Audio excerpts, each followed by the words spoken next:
You find it hard to sleep because your mind is always spinning with worry? Do you long for a peaceful night? To let go and sleep deeply? This video is for you. Over the next 4 hours, I will tell Buddhist meditation stories. These are lessons that help you release tension and rediscover the natural calm within your heart. Lie down comfortably. Close your eyes. Take a really deep breath, and let every word, every background note gently carry you away from anxiety and into a restful sleep. You are lying down. Your body may feel tired after a long day, but your mind still refuses to rest. Thoughts keep spinning, like the night wind blowing endlessly. Sometimes it is a memory of an unfinished conversation. Sometimes worry for tomorrow that has not yet come. Or perhaps the old sadness that will not let go. You try to sleep, but the more you try, the further sleep drifts away. You turn over, you sigh, yet your mind is like a lake stirred by wind, unable to reflect the peaceful sky. Let us enter an old story about a small lake hidden deep in a valley, where the morning mist spreads like the breath of the earth and sky. The lake is not large, not famous, and no pilgrims flock there. It is simply a small circle of water, cradled by rocks softened by many rainy and sunny seasons, sheltered by a dense ancient forest. Pine and cypress branches lean down over the water, as if forming a natural temple roof. Villagers know of this lake. From time to time, they walk along a forest trail to sit by the water, not to pray for something, nor to seek a miracle. They simply sit in silence, gazing at the water, and let themselves remember what is often forgotten, the stillness within. When the surface of the lake becomes still, it does more than reflect the sky. It seems to hold the sky within it. White clouds, moonlight, 1,000 stars, they all find a second home there. People come to the lake to see themselves, not the face marked by time and worries, but the original face that once knew innocence, that once smiled at the morning light. One evening, when the sky wore the charcoal purple of twilight, a traveler came to the lake. His feet were dusty from the road, his shoulders heavy from many miles traveled, his eyes weary from days spent roaming in search. The traveler heard the lake could give him something he had never found on life's journey: peace. He sat down and looked into the water. What he saw first was himself, a hollow face, eyes circled with dark tiredness, a smile long gone. He clearly saw the chaos in his mind, like small waves that never cease. As he gazed, a gentle breeze passed. The water rippled, shattered into 1,000 fragments. The traveler sadly whispered, "I am so fragmented, broken, I cannot gather myself into one." Then an old Zen teacher appeared, relaxed in posture, stepping gently as if he were mist. He sat down beside the traveler and quietly gazed at the water with him. No hurry, no counsel, just patient waiting for the ripples to settle. Then he asked, "What do you see?" The traveler replied, "I see chaos. I see my mind never quiet, as this lake never smooth." The teacher smiled kindly. He said, "You cannot stop the wind from blowing, but you can allow the ripples to naturally subside. The mind is like the lake. It naturally knows how to return to stillness. You only need to stop stirring it." The traveler closed his eyes and took a deep breath. At first, the thoughts grew louder, as if his mind were resisting. But as he continued to breathe, as he let the night sounds, the insects hum, the winds murmur, rustling leaves, surround him. Gradually, the ripples also calmed. Within him, the lake began to reflect another sky, a sky of peace. You are the same. In this moment, you do not need to force thoughts away. Imagine there is a lake inside your chest. Let each exhale be like a gentle breeze gliding across that lake. Do not resist, just let it be. You will notice that after each breath, the waves in your heart become smaller. The water settles deeper, and the sky within you gradually appears. The Buddha once taught, peace comes from within, do not seek it without. That is not some distant advice, but a truth you can experience right now. Peace is not something you gain by adding something else. It is the natural state when you stop stirring.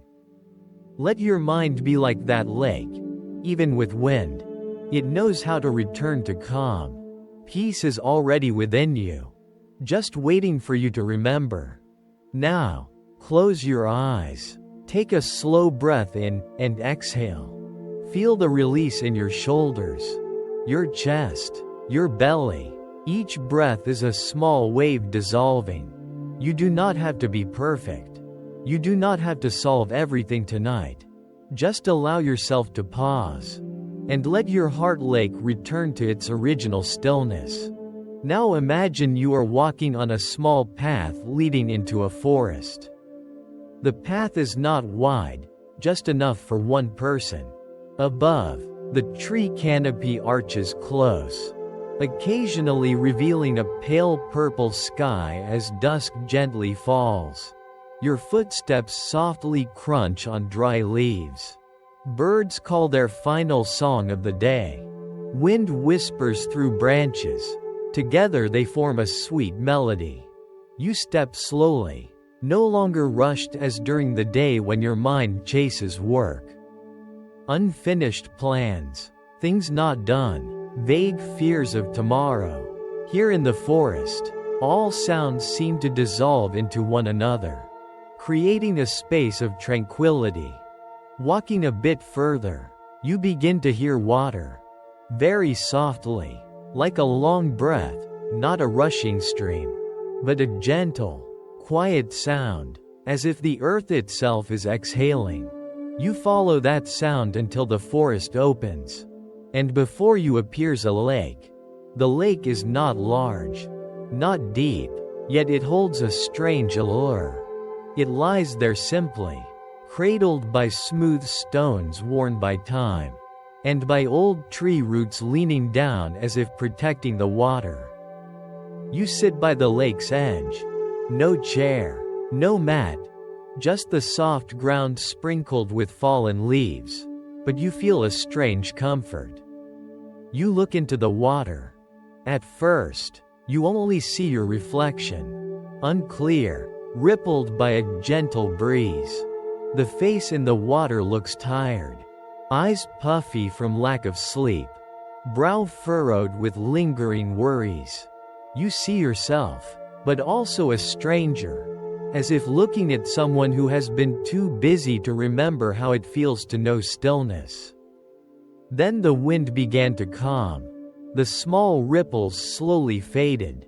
The surface of the water gradually returned to stillness. And then something miraculous happened. The sky appeared within the lake. First came the soft purple of dusk, then the golden glow of lingering clouds. And as the sky darkened, the first stars also began to appear in the water. The lake did not merely reflect, it seemed to hold the entire sky within it. You sat there, completely still, witnessing the universe held within a small circle of water. In that moment, a voice arose, not loud, not surprising, but as if it had been there all along, simply waiting for you to notice. It was the voice of an old Zen master, sitting beside you without you knowing when he arrived. He did not hurry, did not explain, he simply sat down. His eyes also turned toward the lake. After a long while, He asked, "What do you see?" You answered honestly, "I see chaos." When the wind blew, I saw the surface of the water shatter into 1,000 pieces. Just like how my mind has never stopped thinking. I want peace, but the more I try, the more tangled I become. The master gently nodded, his eyes soft and full of understanding. He said, "You cannot stop the wind, but you can patiently wait for the waves to settle on their own." The lake already knows how to return to stillness. So does your mind. Peace is not something to be found somewhere else. It is already there, just hidden beneath the ripples. You closed your eyes. You tried to follow his words. You no longer pushed thoughts away. No longer wrestled with memories or worries. You simply let the breath go in and go out. You let the sound of the wind, the chirping insects, the rustling leaves wrap around you like a wide embrace. And then, in that surrender, you began to feel something shift. The thoughts were still there, but no longer loud. They were like drifting clouds across the sky, not clinging, not blocking anything forever. You felt like the lake. Even with wind, the lake knows how to return to stillness. Even when the mind is stirred, peace still remains, waiting for you to come back. You understood then. Peace is not the absence of thoughts. It is the freedom from being ruled by them. Peace is not escaping anxiety. It is knowing that behind every worry, there is still a vast, unmoving, spacious silence, like the sky inside the lake. Take a slow breath in, and gently exhale. Each breath is like a ripple fading away. Imagine that inside your chest, there is also a lake. And with every exhale, that lake grows a little more still, until the sky begins to appear crystal clear. You do not have to force anything. You do not have to try hard.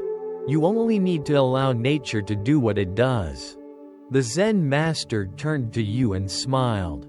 He said, "You see? The mind is like water. It can be stirred, but it can also settle. You cannot make a lake go still right away, but you can stop throwing more stones into it. Every time you feed a worry, a memory, a frustration, you are tossing another stone into the lake. But when you stop, the water returns to what it naturally is, calm and clear." You opened your eyes. Night had fully fallen. On the surface of the lake now sparkled the starry sky. You saw yourself in the water, but something had changed. It was still your familiar face, still carrying the traces of exhaustion. But your eyes had softened. You no longer fought the reflection. You accepted it, like greeting an old friend, with compassion and understanding. In that moment, you realized something important. Peace is not gained by adding more, but by letting go. Peace is not a faraway place, it is a return. Like that lake, you do not need to run anywhere to find it. You only need to let the ripples fade, and the sky of stillness will appear again. Keep breathing, gently, slowly. Let your body sink deeper into the bed. Let each breath carry away a little tension, a little worry. Let your mind become a still lake, where the peaceful sky is mirrored above. And as you drift into sleep, remember this: at any moment, you can return to the lake within your chest. Peace is always there. It never goes away. It only waits for you to settle down enough to see it again. Try to imagine your mind even more clearly now. The lake is not just still water. It is like a giant mirror of the universe. Every movement, every sound, every fragment of memory leaves only a brief trace before it fades. Just like when you sit at night and reflect on the day that has passed. All the scenes of morning, noon, Evening and night appear and disappear one after another. Nothing is truly kept, and nothing is truly lost. They are just like ripples rising on the surface and then sinking down to the deep bottom, where the water remains in its original stillness, unshaken, untouched. And the moment you realize this, you understand that you, too, have such a lake inside. You only need to stop chasing echoes of the past. Stop resisting the sudden winds, and the lake will naturally return to stillness. No need to force, no need to seek more, no need to look anywhere else. The traveler in the story began to understand as well.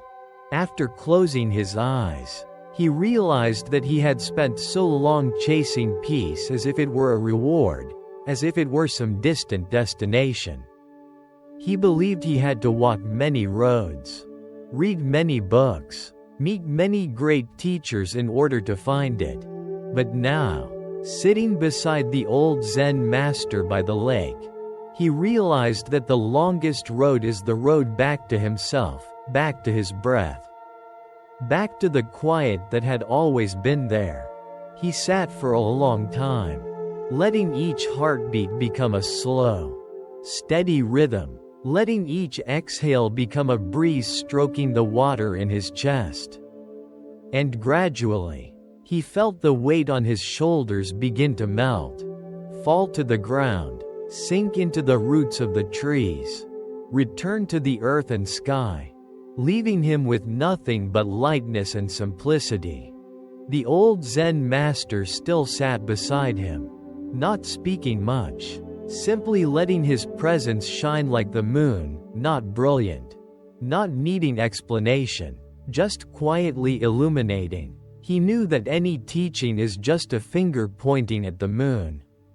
What matters is whether the traveler would lift his head to see the real moon. And indeed, in that moment of silence, the traveler looked up, and the night sky appeared, with a bright moon, with distant stars, with vastness all around. He realized that the lake was only reflecting what he had forgotten to look up and see. And the stillness, it had always been there, in the sky, in the lake, and in his own heart. You listening to these words right now, you don't need to imagine anything complicated. Just try to let your body lie still. Let the pillow support your head. Let the blanket gently cover you. Let everything outside lose importance. Only you and your breath remain. Try breathing in deeply, feeling your chest expand, then exhale slowly, sensing your whole body soften, letting go, spreading like water flowing gently through you. Each exhale is like a breeze that has stopped blowing. Each exhale is a ripple fading away. And gradually, the lake inside you returns to stillness. Thoughts may still come, memories may drift by, worries may knock, but now, you no longer have to chase them away, nor let them lead you. You just let them arise, float past, dissolve, like fallen leaves drifting on the surface of the lake, eventually sinking and disappearing. The traveler that night still found no solutions for his problems. He still had debts, appointments, relationships left unhealed. But one thing changed. He no longer resisted himself. He allowed himself to breathe, to be at peace, to become a lake rather than a storm. And in that letting go, he discovered a kind of simple peace, not loud, not sensational, but enough to soothe a heart long weary. You can feel that right now, as your eyes gently close if they have not already, as your breath slows, as every muscle in your body stops bracing. You will realize that peace does not have to wait until everything is resolved. It does not need to wait until tomorrow is perfect. Peace only needs one moment when you pause, one breath when you release, One moment when you let the lake inside rest. And when sleep comes, it is not failure because you lost control, it is the returning. Because you stopped needing to control. You stopped tossing in more ripples. You allowed the water within to return to its natural stillness. The Zen master stood, placed a gentle hand on the traveler's shoulder, and said, "The lake does not fear the wind, because it knows the wind will cease. Your mind is the same, do not fear worry, for it is just a passing breeze. You need only wait with patience. Then you will remember your true nature, stillness."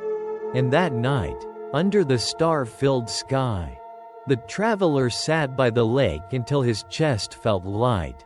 His eyes softened, and for the first time in many years, he felt he could take a long, deep breath without heaviness. You are in that moment now. Sitting by that lake inside you, it is still there, waiting for you to return, waiting for you to settle. Let tonight be the night that you rest. Let go. Let your mind reflect the peaceful sky. And when you sleep, the lake remains there, holding stillness for you, so that when you awaken in the morning, you will know that peace never left, it was simply waiting for you to remember. Imagine that you are still sitting by that lake. The night sky has fully descended. Stars gradually appear, forming the Milky Way, a path of light stretching through the night. Reflected on the serene water, each star touches the lake like a small candle placed in the dark, glistening gently.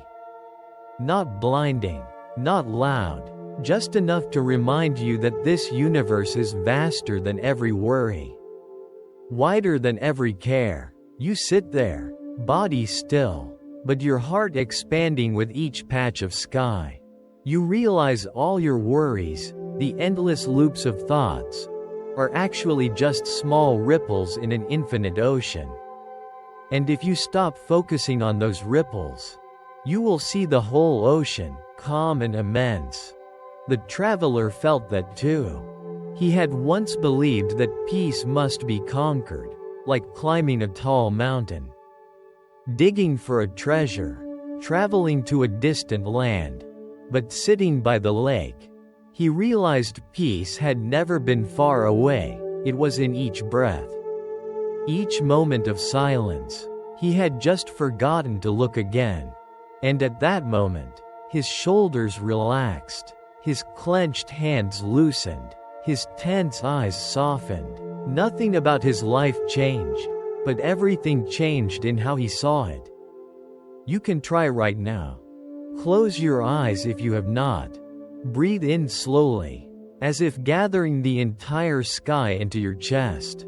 Breathe out as if you are giving back all your burdens to the earth. Do it once, then twice, then 3 times. You will feel your body grow lighter, and inside you opens a space, not an empty, frightening void, but a space full of peace. Like a still lake without ripples. In that stillness, you may hear more clearly the sounds you normally miss during daytime. The wind gently brushing across the roof, the insects outside the garden, even the beat of your own heart. These sounds are always there, but you truly hear them only when your mind settles. Like a lake, when ripples rise, it only reflects shattered fragments. But when it's still, it embraces the whole sky. So does your mind. When anxiety rises, you only see the broken pieces of reality, the fears, the imperfections. But when you settle, you see the full canvas. You are alive. You are breathing. You have this moment, and this moment is enough. The traveler, in the night, looked into the water and realized something simple: the wrinkles on his face, the fatigue in his eyes. They were not enemies, but traces of the journey traveled. And instead of hating them, he began to look at them with compassion. like greeting an old friend who had traveled with him for years. Just as you, right now, can learn to regard every worry not as an enemy to banish, but as a ripple that dissolves, if only you stop stirring. The old Zen master softly spoke, his voice deep and gentle. Remember, the lake never loses its ability to reflect the sky. Though the wind blows, though the rain falls, though thunder strikes, when it is all over, the lake returns to stillness.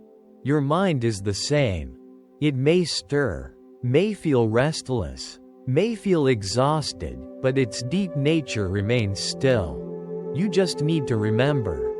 Remember these words. You do not need to force yourself to be peaceful. You do not need to fight every thought away. You only need to remember that beneath every ripple, the lake remains still. Beneath every worry, your mind remains at peace. And when you lie quietly, letting each breath go, you will slowly feel that lake returning within. Tonight, as you close your eyes, you no longer need to fight sleep. You only need to let yourself fall, like a leaf drifting onto a lake. Gentle, calm, without resistance, and the lake within you will embrace that leaf, will embrace you, giving you a peaceful sleep. In a vast forest stood two special trees side by side. One was a mighty oak, towering, trunk thick as a pillar, roots deep in the soil, branches lush enough to shadow the sky. It stood proud, grand, like a king of the forest. Anyone passing by could not help but look up, marveling at its strength and majesty. Beside the oak, much more humble, stood a cluster of green bamboo. The bamboo was not as tall, its stems slender and supple, bending with the wind. It did not cast a broad shadow like the oak, but it stood together, closely connected, like a family. Day after day, the mighty oak looks down on the bamboo cluster and smiles softly. It says, "Look at me, I've stood here for hundreds of years. I withstand wind and rain, endure drought without faltering. But you, fragile, supple, even a light breeze makes you sway. How can you compare to my strength?" The bamboo remains silent, not arguing. It merely quivers gently in the wind, its small leaves whispering like a peaceful laugh. Then one day, dark clouds gather. The wind begins to rise, at first just gusts like the usual, but gradually becomes a raging storm. The wind howls, thunder roars, rain pours down on the forest. The oak stands firm, spreads its sweeping branches, determined to resist. It believes it is strong enough to endure, certain that every storm will pass, and it will prove that steadfast strength is eternal. But the wind intensifies, the rain grows heavier, and one by one, its great branches snap. The oak strains, groans in despair. Finally, with a violent crash, the mighty trunk is torn from the ground, falling to earth, shattering that proud dream it had held so long. And what of the bamboo? When the wind blows, the bamboo bends with it. When the rain beats down, it bows to the ground. The bamboo does not resist, it goes along with it. With every gust that passes, it rises again, slim but resilient. After the storm passes, the bamboo still stands, peaceful, verdant, as if it had never weathered any storm at all. When the sky clears, sunlight sparkles on the bamboo stalks, while the oak lies on the damp earth, reduced to a fallen log.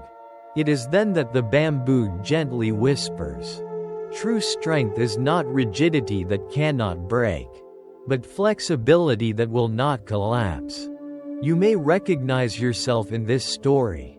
We often want to be like the oak, strong, unyielding, never weak, never shaken. But life brings storms, some small, some great, some arriving unexpectedly before we are ready. If we resist everything, we will grow weary and break like that oak. But if we learn to be like bamboo, bend when necessary, sway with the wind, then rise again when the sky clears, we remain green and alive. Try applying this to your own mind. When anxiety arises, instead of bracing yourself against it, instead of trying to chase each thought away, you could breathe and allow them to pass through, like bamboo allowing the wind through its leaves. When exhaustion weighs on you, you might rest, let go, like bamboo bowing before the rain. You don't always have to appear strong. You don't need to fight everything. Because true strength is knowing when to be flexible, when to go with the current. Lie down and let your body soften into the bed. Imagine you are a slender stalk of bamboo. Winds may come, rain may fall, but you are not afraid. You simply sway gently, bow slightly, and when it's all gone, you still stand. Breathe in deeply to feel life filling you. Breathe out slowly and let go of all tension.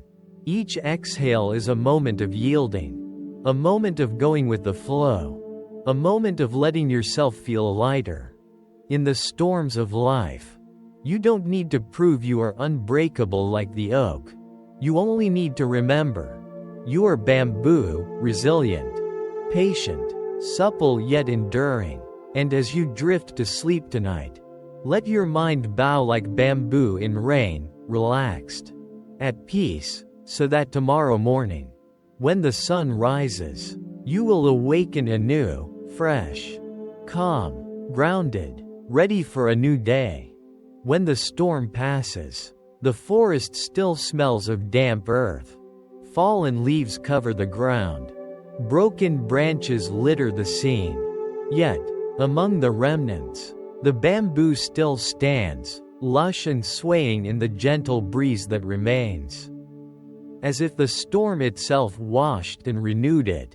Meanwhile, the once proud oak, now a motionless log, its roots torn from the ground, its branches shattered, its majestic rustle gone, lies silent amid the aftermath of its loss. At that moment, the truth becomes clear. Endurance is not about unyielding hardness, but about pliancy. Survival is not about brute strength, but about adaptability. If you listen to this story in the stillness of night, you might ask yourself, in my life, am I the oak or the bamboo? Perhaps by day, in your work, your relationships, you stiffen. Stand firm. Strive to prove that you will not yield.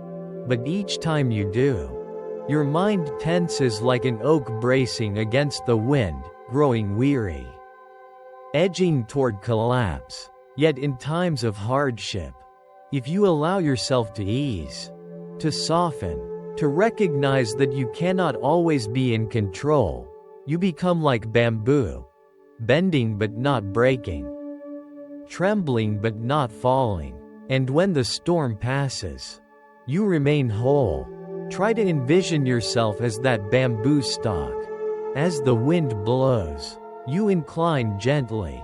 When the rain falls, you bow low, but no fear, no resistance. You let your body and mind relax. You realize that sometimes the real strength lies in softness, and letting go is the way to endure. You no longer need to battle your thoughts or struggle against your worries. Instead, you just let them come and let them go, like wind through bamboo leaves, like rain over bamboo stalks, so that when the morning sun returns, you stand tall again. In the peaceful darkness of your room, imagine a grove of bamboo surrounding you. The leaves rustle softly in the night breeze, gentle and steady. Like an ancient lullaby. Each breath in feels like wind blowing through you. Fresh and cool. Each breath out lets you bow and release tension back into the earth. With every breath, you merge with a graceful rhythm, no struggle, no resistance, you simply flow with nature. Like the bamboo dancing in the storm. People often think strength means never falling, never wavering, never trembling, but the truth is, strength is the ability to rise after a fall, to bow so you don't break, to be soft so you can endure. A farmer from the village near the forest once said to his child after the storm, "You should learn from bamboo, not from oak. Life will bring many storms, and you cannot fight them all. But if you learn to be flexible, no storm can sweep you away." Tonight, as you listen, you can practice that lesson. Feel your body on the bed. Wherever you sense tension or rigidity, just exhale and let it soften. Let your shoulders drop. Let your hands rest loosely. Let your back release, like bamboo bending with the wind. And as each part of your body softens, your mind too becomes more pliant, no longer trapped in the vortex of anxiety. Remember this. Life does not demand that you be an oak tree all the time. Sometimes, to survive and to find peace, you need to be the bamboo, soft, flexible, humble, and yet resilient. Let tonight's sleep allow you to be bamboo, gentle, enduring, unassuming, but steadfast. And when you wake in the morning, you will feel renewed, like a cluster of fresh green bamboo after the rain, proud in simplicity, peaceful in your softness. There was once a famous scholar, a lifelong student of sacred texts, respected everywhere he went for his profound knowledge. One day, he heard of a Zen master who lived in seclusion on a mountain. People said this master spoke not with words, but through silence, through presence, through breath. Curious, the scholar thought, "I have studied so many scriptures, memorized countless teachings. I will surely gain something new from meeting him. Though honestly, I doubt he can teach me much, my mind is already so full." So the scholar climbed the mountain, confident in himself. When he met the master, he bowed and asked to be taught. The master said nothing, he simply smiled, invited the scholar to sit, and began pouring tea. The cup filled up, overflowed. Water dripped onto the scholar's robe. The scholar, startled, could not help but say, "Master, the cup is full. Why do you keep pouring? It cannot hold any more." The master set the teapot down, looked the scholar in the eye, and said, "Your mind is like this cup, already brimming with knowledge, assumptions, pride. If you do not empty it, how can new wisdom enter?" In that moment, the scholar grew silent. He had never considered that his fullness was his obstacle. He had believed that knowing more made him wiser, but he had never realized that true wisdom sometimes means letting go. As you listen to this story, you may see yourself in it. Every day, your mind fills up with worries, thoughts, memories, voices of criticism. They crowd you like tea spilling from an overfilled cup, leaving no room to breathe or rest. That's why sleep is hard to come by. Even when your body lies down, your mind remains too full for stillness. Right now, imagine there is a cup inside you, overflowing, about to spill. You don't need to resent it, just exhale. Slowly, with each breath out, nothing, or a little of that fullness, pours out of the cup. You exhale, and the cup feels a bit lighter. You exhale again, and there is now a small space inside. You exhale again, and only the bottom remains, quiet, waiting to be filled anew. In that emptiness, you begin to feel lighter. Emptiness is not scary. It is the space where peace can take root. Like a room filled with furniture that feels suffocating, but when cleared, it opens, brightens. Your mind is the same. Only when there is emptiness does tranquility enter. The scholar stayed with the Zen master for many days. He did not learn new teachings, but he learned how to sit quietly, breathe mindfully, sip tea in awareness, and let thoughts drift away one by one. At first, it felt uncomfortable. His mind always wanted to act, to fill, but gradually, he discovered a joy in simplicity. He realized that when the cup is empty, even a single drop of tea can make it feel full, and that is enough to satisfy. You can try this right now. Instead of forcing your mind to think less, or pushing yourself to be perfectly tranquil, simply breathe, and allow each exhale to release a bit of fullness. Breathe in and feel the cool, nourishing air fill your lungs. Exhale and let go of a worry. Breathe in and welcome new life. Exhale and create space inside. Over time, your mind will no longer feel overloaded. Picture yourself tonight holding a warm cup of tea. You bring it to your lips. Inhale the gentle fragrance. Take a small sip. Feel warmth spread through your throat into your body, soothing every cell. When you place the cup down, you smile, realizing you need nothing more. Just one sip of tea, one breath, one moment, and you are whole. That is the lesson of the cup. To receive peace, you must allow yourself to become empty. Tonight, let your mind become a hollow cup, so that when dawn comes, serenity will naturally fill you, welcoming a calm new day. In the quiet night, return to the image of that teacup inside you, like your mind. During the day, you poured into it everything: anxieties about work, financial pressures, unfinished conversations, random memories, self-judgments. You feel weighed down, cramped. There is no space to breathe peacefully. You are tired.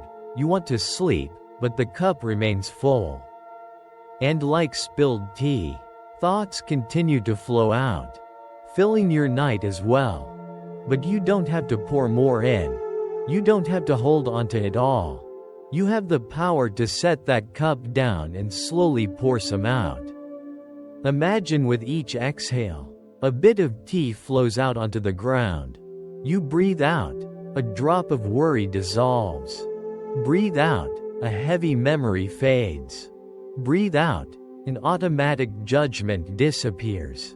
With each exhale, more space opens inside the cup.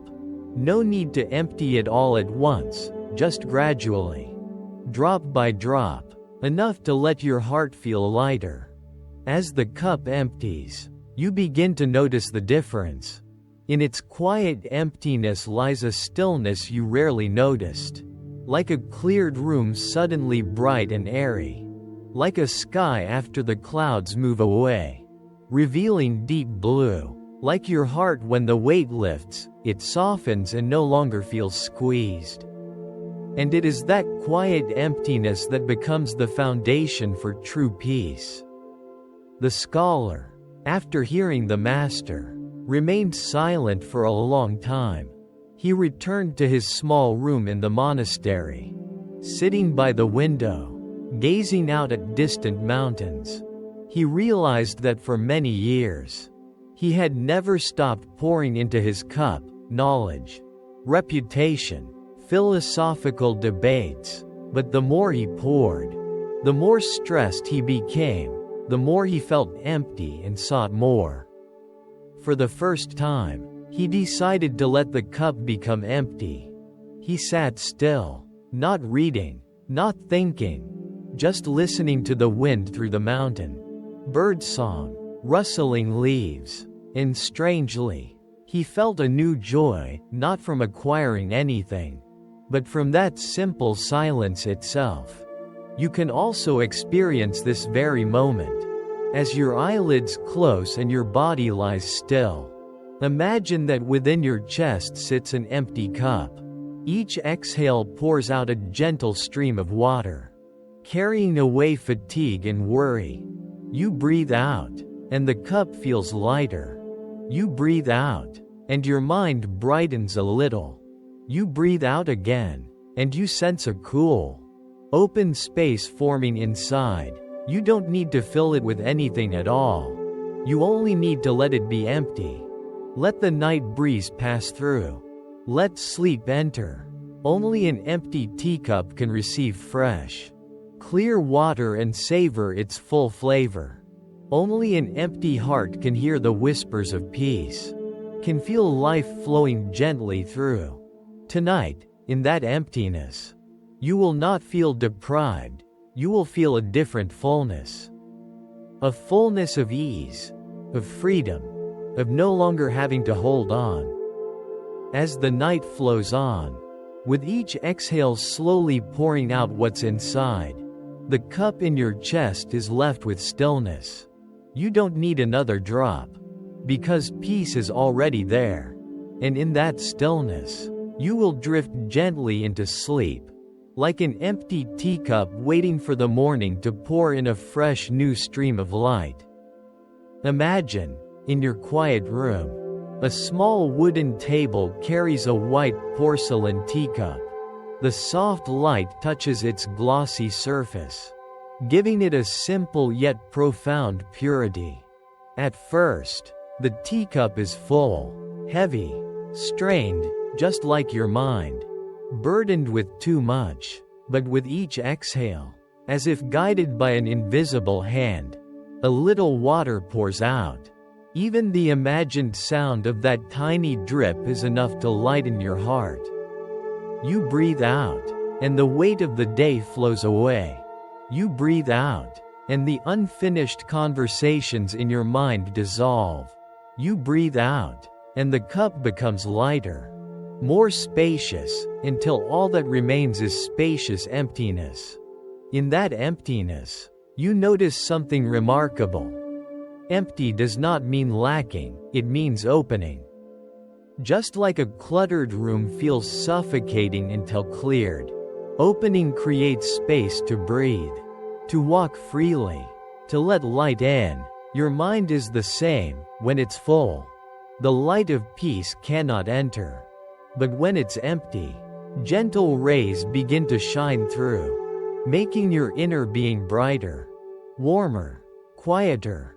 Try to imagine yourself holding that cup with both hands.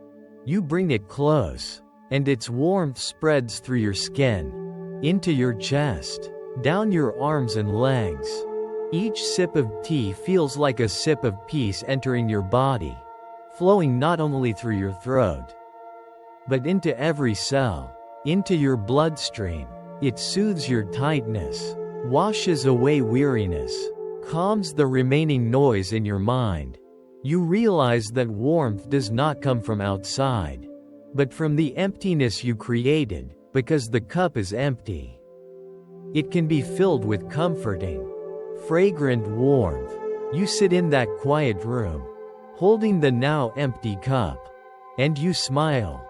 You don't need another book, another conversation, another explanation. A single empty teacup is enough to show you that sometimes the most precious thing is not how much you hold, but how much you let go.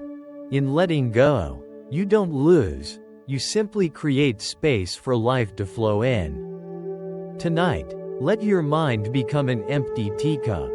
Let sleep become a stream of warm tea gently filling you with stillness.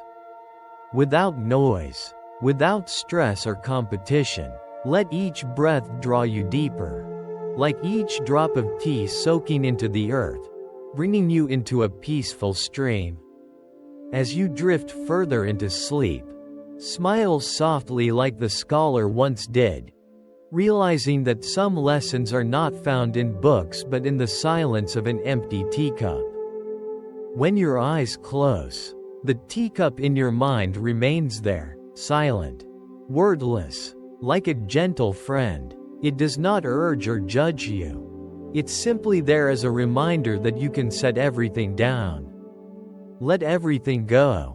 You may have carried the weight of an entire day, unfinished work, unread emails, delayed plans, relationships that nudged at your thoughts. All of it is like water poured hastily into a cup, overflowing until there's no room for a deep breath. But now, in this moment, you don't have to hold on to any of it. Imagine that with each exhale, water simply flows out from the cup, not loudly or violently, but quietly and endlessly, making way for the sweet stillness to enter. You might see the teacup not just as ceramic or porcelain but as your heart and mind. For so many years, you poured in everything you thought was essential: knowledge, achievements, fame, other people's expectations. But the more you poured, the more weary, the more empty you felt, the more you wanted. Like the scholar in the story, always holding on yet never realizing that what really mattered was knowing when to stop, when to empty out. A cup that is too full cannot enjoy a single drop of tea, but an empty cup can receive anything, even the purest morning dew. Relax your shoulders, let your arms rest, and imagine placing your palms around a warm cup. Feel its warmth begin to seep in through your skin, sweeping over your body, into your bloodstream. It melts the stones of anxiety, softens the strands of tension. You do not need to solve tomorrow's problems or recall old stories. You only need to be here, with that cup, in humble peace. Each sip symbolizes a moment of full presence. When you sip, you do not think of the next sip, you only feel the aroma, the warmth, the spreading peace. And that is how you can live too. Not chasing what comes next, not dwelling on what's past, but only living this breath, this present sip. Outside, the world still turns, people still flow, but in this small room, you and your teacup sit in quiet. Darkness is no longer frightening, it is a great blanket wrapping you. Your breath becomes a breeze, gentle as a stream. Every cell feels quenched, as if a drought-stricken garden is being nourished by a long-awaited rain. You are no longer tense, no longer holding on. You simply let yourself into emptiness, and within that emptiness, you find another kind of fullness, full of serenity, full of freedom, full of life. The Zen teacher of that time never taught the scholar with long lectures. He simply poured tea, allowing that image to serve as a mirror. And you don't need any more explanations, just imagine that cup in your heart. And you will understand, truth is not found in words, but in the moment when you exhale and let go a little. Enlightenment doesn't lie at the end of a faraway path. It lives in the moment you realize you need nothing more. Now, as your body lightens and your mind empties, let sleep pour in like a stream of warm tea, filling you not with anxiety, but with stillness. Let each dream be a gentle aroma of tea that carries you further into peace. And when morning comes, you will wake feeling like a clean, empty cup, ready to receive the clear waters of a new day. Once, in a temple high in the mountains, there lived a young novice, bright, curious, studious. Every day, he read sacred texts, memorized teachings, practiced meditation, but still he felt unsettled. He would often approach the abbot and ask for deeper instruction. Finally, one day, he knelt and asked, "Master, please show me. What is the nature of truth?" The master looked quietly at the novice and answered, "You must seek the sound of one hand." The novice was surprised, but obedient. From that day, he began listening. He clapped with both hands. But that was the sound of two hands. He tapped on the table, but that was the sound of contact. He listened in wind, in water, in silence, but heard nothing. Day after day, he returned to ask the master, each time receiving the same reply. Continue listening to the sound of one hand. At first, the novice felt disappointed. He thought, "Is the master testing me? How can there be a sound from one hand?" But he remained patient, and the more he listened, the more strange it became. Sound didn't arise from contact, it arose from stillness. One evening, sitting alone in the bamboo grove, he realized the profound silence, the breathing in and out. That absence of sound itself was the answer. The sound of one hand is not something you hear, it is the moment the mind stops seeking, stops assigning meaning, stops clamor. In that moment, one hears the sound of no sound, the sound of stillness, the pure presence of being. You can practice this right now. Place one hand gently on your chest. You won't hear the clap of hands, but you may hear something else, the steady rhythm of your heartbeat. Each beat, though subtle, is a song of life. It needs no volume, it simply exists. This is the sound of one hand, your hand in communion with the life within. To go deeper, close your eyes, relax your body, and listen.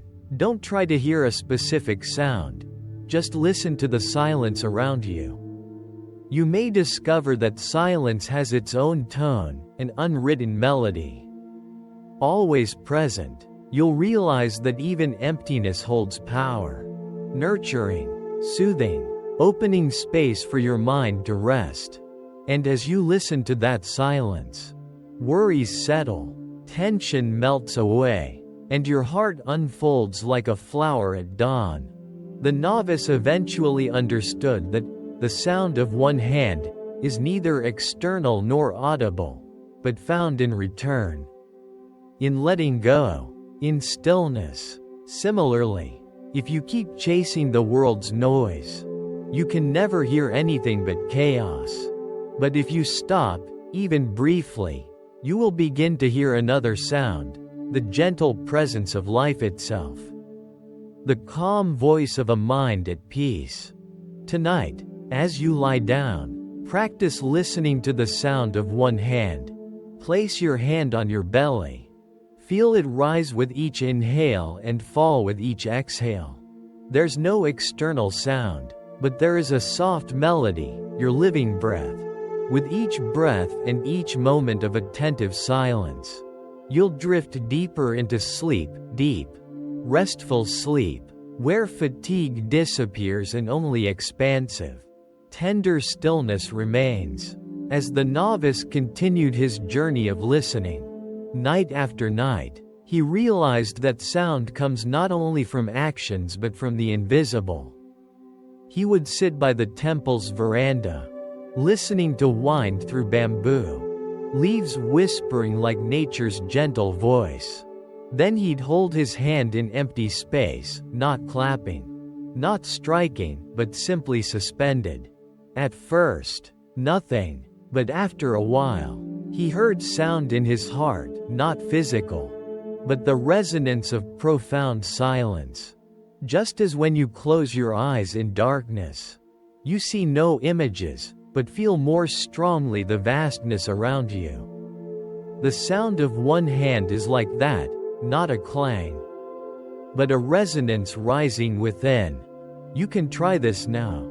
Place one hand on your abdomen, let your other arm rest loosely. Breathe deeply. Do you hear anything? Maybe not a loud sound, but the rise and fall of your belly. The rhythm of life. Then listen to the silence around you. It's not emptiness, it has a sound all its own. Delicate. The sound of no sound. The sound of stillness nurturing you. The more you listen, the clearer, the more spacious it becomes, like a calm lake reflecting the infinite sky. The Zen teacher did not expect a logical answer from the novice. Truth isn't found through analysis, but through direct realization. Likewise, if you try to solve with thought, you'll feel lost, but if you simply stop and listen, you'll suddenly understand that stopping is the answer. The world is always noisy: cars, conversations, tasks, reproaches, echoes of memories. But tonight, you don't need to hear them all. You only need to hear the silence. The sound of one hand, the sound of emptiness, the sound of now, the sound of life quietly present in you. Perhaps you've lain in the quiet of night and suddenly heard your heartbeat or the pulse of blood moving through your veins. That's not an illusion, it is the sound of life. A hand placed on your chest doesn't need to clap to make music, it resonates with existence. You need no other melody, its depth and truth are profound. It doesn't boast, it quietly reminds you, you are here. Breathing, alive, and if you let your mind settle, you'll discover in every heartbeat a small universe singing within. You see, the young novice ultimately realized the question never required a verbal answer. When he stopped searching, comparing, and busying his mind, in that very moment he heard the sound of one hand, not a sound resounding in his ear, but a resonance within his heart. And when you do the same, you'll feel serenity spreading gently, like the scent of incense drifting, like night mist settling, like a soft blanket wrapping around you. Tonight, there's no need to strive to understand everything. Simply lie down, breathe in slowly, exhale deeply, and listen to the silence. Imagine that silence as a wordless song, like the gentle vibration of a hand. Let that sound lull you, carry you beyond your worries, into a peaceful dreamscape where you merge with the universe, without separation, without distinction, only tender, infinite presence. When the novice realized that sound isn't external but born from stillness, his mind felt as if a long locked door swung open. Earlier, hearing temple bells, wooden clappers, the wind's whistle, he believed truth lay in those sounds. But then he saw the master wasn't pointing to another sound, rather inviting him to recognize the essence behind all sounds. They emerge upon the foundation of stillness. Without that stillness, nothing could be heard. That silence is the source, the essence, the unceasing resonance. You can feel this too. Sit or lie in stillness, letting your surroundings fade. You'll hear the fan spinning, distant engines, footsteps, but if you're patient, you'll recognize all those sounds dissolve into a common ground: silence. Silence is not the absence of sound, it's the field that nourishes all sound. Like the sky doesn't disappear behind passing clouds, silence remains as sounds fade. If you listen deeply enough, you'll realize the sound of one hand is precisely that, the unchanging silence ever present. You might wonder, if silence has a sound, how do I hear it? The answer lies not in your ears but in your heart. When you stop, when you cease seeking, when you open your mind wide, that is the moment you hear. Like sitting by a calm lake on a moonlit night, you hear no ripple. But if you close your eyes, You sense the breath of wind, the subtle current beneath, the silence enveloping. Silence is music too, but only those who quiet their minds can hear it. The novice spent many nights beneath bamboo, one hand on his chest, the other relaxed at his side, and in those nights, he felt his heartbeat align with the rhythm of earth and sky. The boundary between himself and the surroundings, between sound and silence, vanished. There was only unity. That is the sound of one hand, perfect harmony, where distinctions dissolve. Tonight, as you lie down, try listening the same way. Place one hand on your belly. Sense your breathing. No rush, no tension. Breathe in as if welcoming the whole sky. Breathe out as if releasing an entire day.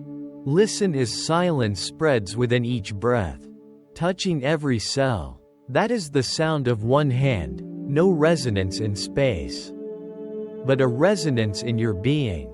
As you let yourself fall deeper, anxieties and thoughts begin to blur. Echoes of the past lose their weight, calls of the future lose their pull. All that remains is the present, your breath, your silence, and in that silence, you discover the peace you've long yearned for. Sleep will come like a gentle breeze, slowly envelop you, carry you away, to a realm of clarity, to a gentleness that holds you safe. When the novice finally awakened, magic wasn't in hearing a new sound, it was in discovering he no longer needed to seek. He no longer questioned the master, nor awaited answers. Every time the master looked at him, a gentle glance sparked a smile, because he had already heard the sound of one hand in the most ordinary moments. In the soft echo of his footsteps across rain-wet stones. In the smoky air by the fire as smoke dissipated, those vanishings were music. In his breath, steady and unhurried, there was rhythm. Notice how often we chase grand echoes and overlook soft sounds. We think happiness is boisterous laughter, loud praise, clamor. Yet true happiness may lie in the quiet sound of shared silence. The sync of heartbeats, the exhale after a tiring day. That is the sound of one hand, sound with no clash. No counterpart, simply presence. Enough to nourish the soul. Imagine you're seated in a forest at night. No traffic, no voices, only surrounding quiet. At first you hear nothing, but gradually you feel how nothing contains so much. Wind stirring leaves, a leaf drifting earthward, insects whispering from deep grass, even the rhythm of blood through your veins. The sound of one hand arises not when you search outside but when you stop longing, allowing your mind to open to what already is. Tonight, as your eyes close, let your dark room become that forest. Let darkness be your friend. Let silence be your music. Place one hand on your belly, the other resting. Listen, there is no clap, but you hear your belly rise and fall, like a tidal lullaby. No instrument, yet in your heartbeat you sense the distant drum of the sky. No words, but the resonance of silence, vast like the infinite sky. That is the symphony of one hand, a melody only you can truly hear when you're still enough to notice. The sound of one hand teaches that not everything demands accumulation. Sometimes emptiness is wholeness. True richness isn't in grasping more, but in knowing when to stop, when to empty. Sleep is the same. You cannot force it. Only through letting go do you fall into it. The more you try, the more elusive it is, but when you release, silence enfolds you, bearing you home. Tonight, the sound of one hand won't hail you or shove you, it simply is. softly, inviting you to come in. As your mind dissolves into this flow, each layer of worry falls away like withered leaves. You don't need to pick them up or cling to them. Just let them fall. Let them dissolve. Let the breeze carry them away. You are left with only stillness, only presence, only an unnamed serenity. And in that moment, as the young novice did long ago, you'll understand that truth lies not in distant truths, but within the breath, within silence, in the moment you listen to the sound of one hand. Once upon a time, in a small mountain village, lived a poor farmer and his son. Their most precious possession was a strong horse, used for plowing, carrying goods, a companion in hard times. One day, the horse ran away into the forest. The villagers shook their heads in pity, saying, "How unfortunate, you lost your horse. Life will be even harder now." But the farmer simply smiled and replied, "Who knows what's really happening?" A few days later, the horse returned, but not alone. It brought with it a herd of wild horses. The villagers rejoiced, saying, "How lucky, you now have more horses than before." Yet the farmer calmly said again, "Who knows? Sometime later, his son tried to ride one of the wild horses but was thrown and broke his leg. Bedridden, the villagers sighed. How unfortunate, he was young. Now disabled. The farmer remained serene. Who knows? Before long, the king conscripted young men into the army. Most of the village youth were forced to go to war, even facing danger and death, except for the farmer's son. Unable to go because of his broken leg, the villagers marveled, "You're truly blessed. Your son is safe at home." Again the farmer replied softly, "Who knows?" This story entered the Zen tradition as a profound reminder. Nothing in life is wholly good or wholly bad. So-called fortune or misfortune are but fleeting perspectives. No one can truly predict outcomes. Reflect on your own life. How many times have you thought an event was disastrous, only to see it open a new door later? How many times did you feel deprived, only to find freedom? How often did you believe yourself lucky, only for that luck to bring unexpected consequences? It shows we never really know. That's why the farmer's gentle "who knows" is a lesson in non-attachment. If you bring that mindset into your life, you'll feel lighter. When something pleasant comes your way, you won't get swept into euphoria. When hardship strikes, you won't fall into despair. You'll simply smile, accept, and move forward. It's a balm for anxiety, because anxiety stems from our desire to control outcomes. But in truth, we can only sow seeds and nurture. Fate unfolds in its own time. The tighter we grasp results, the more we suffer. Letting go brings peace. Now, you can practice this immediately. Close your eyes. Recall a recent event that caused worry. Don't shy away from it. Breathe in, breathe out, and silently whisper, "Who knows?" That tiny phrase opens perspective. Perhaps it's not misfortune. It might be preparing you for something else. With each deep exhale and release, your heartbeat slows, your breath lightens. That phrase is like a cool breeze soothing the soul. The farmer lived modestly, not swayed by others' praise or blame. That attitude is the real secret to happiness. And you can adopt it now. Lying in bed, ready for sleep, instead of carrying worries, gently whisper, "Who knows, maybe tomorrow will be different. Maybe tomorrow will be better." Then release everything. Let sleep carry you away. as calmly as that horse returning after a long journey. The farmer wasn't well educated or versed in sacred texts, but his life embodied a deep wisdom. He didn't deny pain nor cling to joy, he simply refused to be swept away by either. When his horse escaped, he didn't despair. When it returned with many more, he didn't rejoice in excess. When his son was injured, he didn't despair. When his son was spared from war, he didn't boast. He merely smiled and said, "Who knows?" That simple phrase holds humility and great insight. It's like a mirror to life.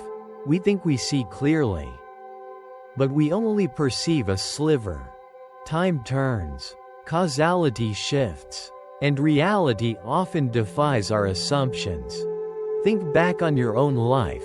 When a trial struck, did you ever think, "Why me? This isn't fair"? But years later, you realized that very challenge shaped you, opened a new path, brought you where you are now. If not for that broken wing, you'd never learn to fly. If not for the failure, you'd never learn patience. Every event has two sides, everything can change. And, who knows, becomes the key unlocking a broader perspective. To embody this wisdom, practice now. Close your eyes. Inhale long and deeply.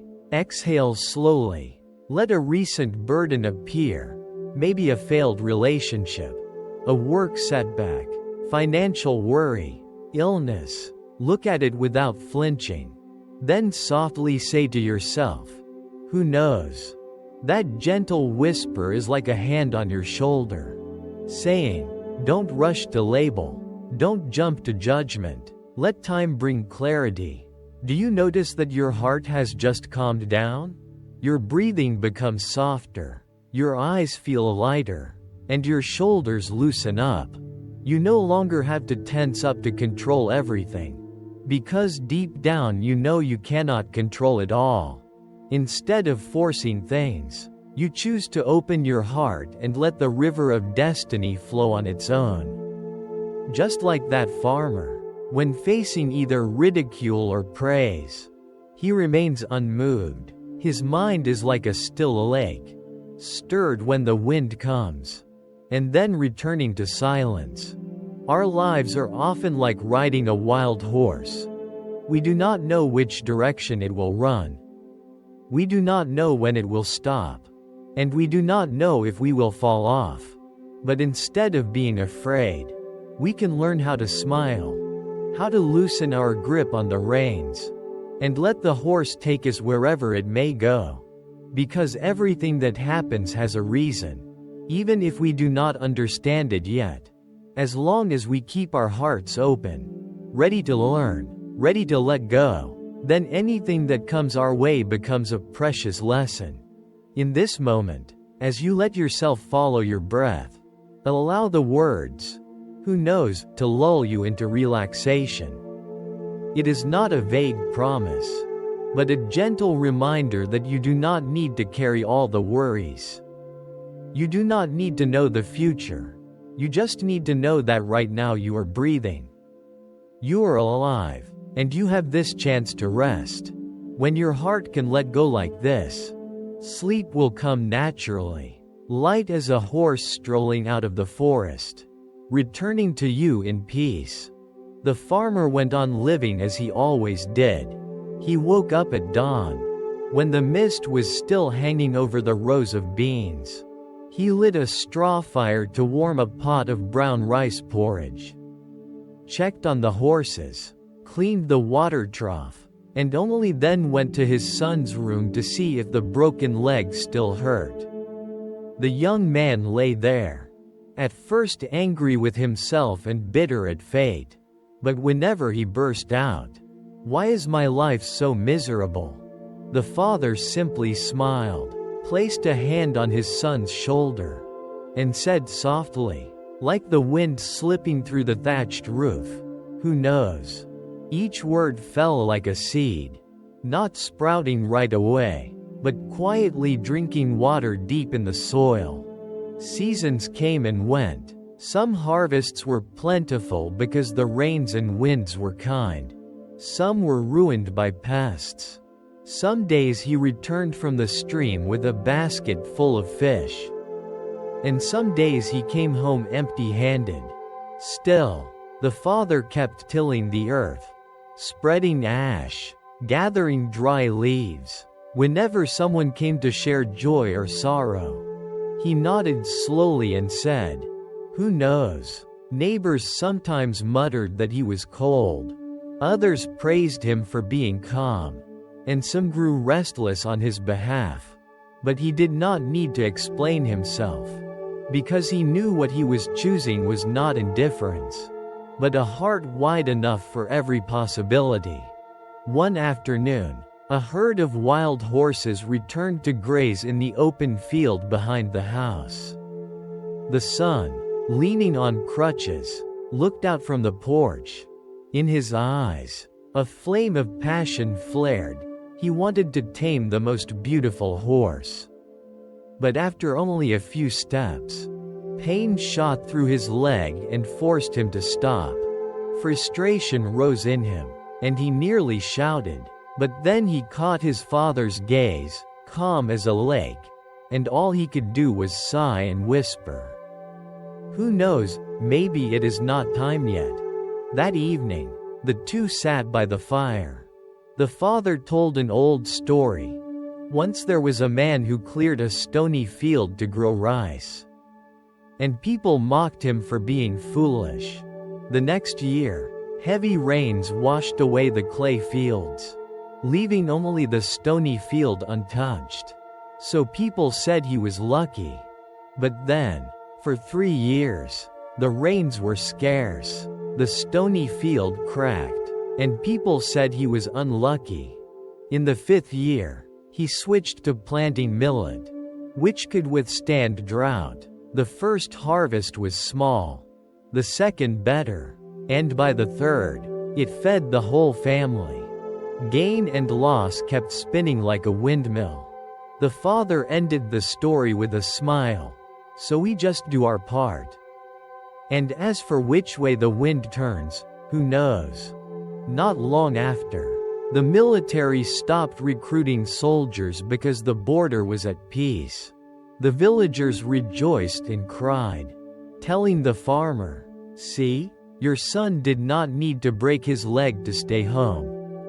It turned out fine, but he still replied, "Who knows?" They thought he was obsessed with words.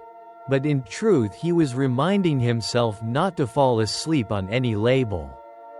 At that time, a drought dragged on. The herd of wild horses left to look for water. Only an old mare stayed, loyal to its owner.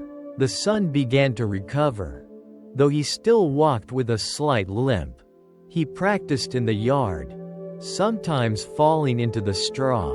But each time he stood up, he counted his breath as his father had taught.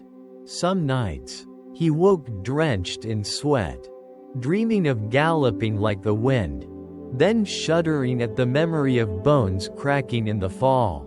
He looked at the black thatched roof under the moonlight, whispered, "Who knows?" and his heart slowed down. Sleep returned like a tamed horse finding its way back to the stable. Autumn came, with rains falling just in time for sowing rice shoots. Water rushed down from the mountains, tearing open the irrigation canal. People hurried to patch the banks, while the father calmly took bamboo stakes, hammered them in, tied them with hemp rope, and reminded his son, "When fear floods in like water, do not rush to block it with heavy rocks. First, set light stakes. Give the water a way to pass through." The son looked up and understood that, "who knows," was not an excuse to sit still, but a frame of mind that placed events into a wider flow. Do what you can. The rest leave to fate. Gradually, that saying became the heartbeat of their home. When opening the granary, when closing the door, when lighting the fire, when hearing news of a market fire in town, when invited to trade in the city, when declining a profit that came too quickly. Each change was like a strange horse passing the gate. The father did not tie it down, nor did he chase it away. He simply observed. Some horses, when tired, would stop to drink, some, when startled, would leave on their own, and some, when gentle, could become friends. One day, a caravan came to the village, asking to rent land for a resting station, promising generous payment. Villagers praised it as fortune and wanted to invest under the farmer's name. He said he would think it over. They grew impatient. Hesitation will cost you.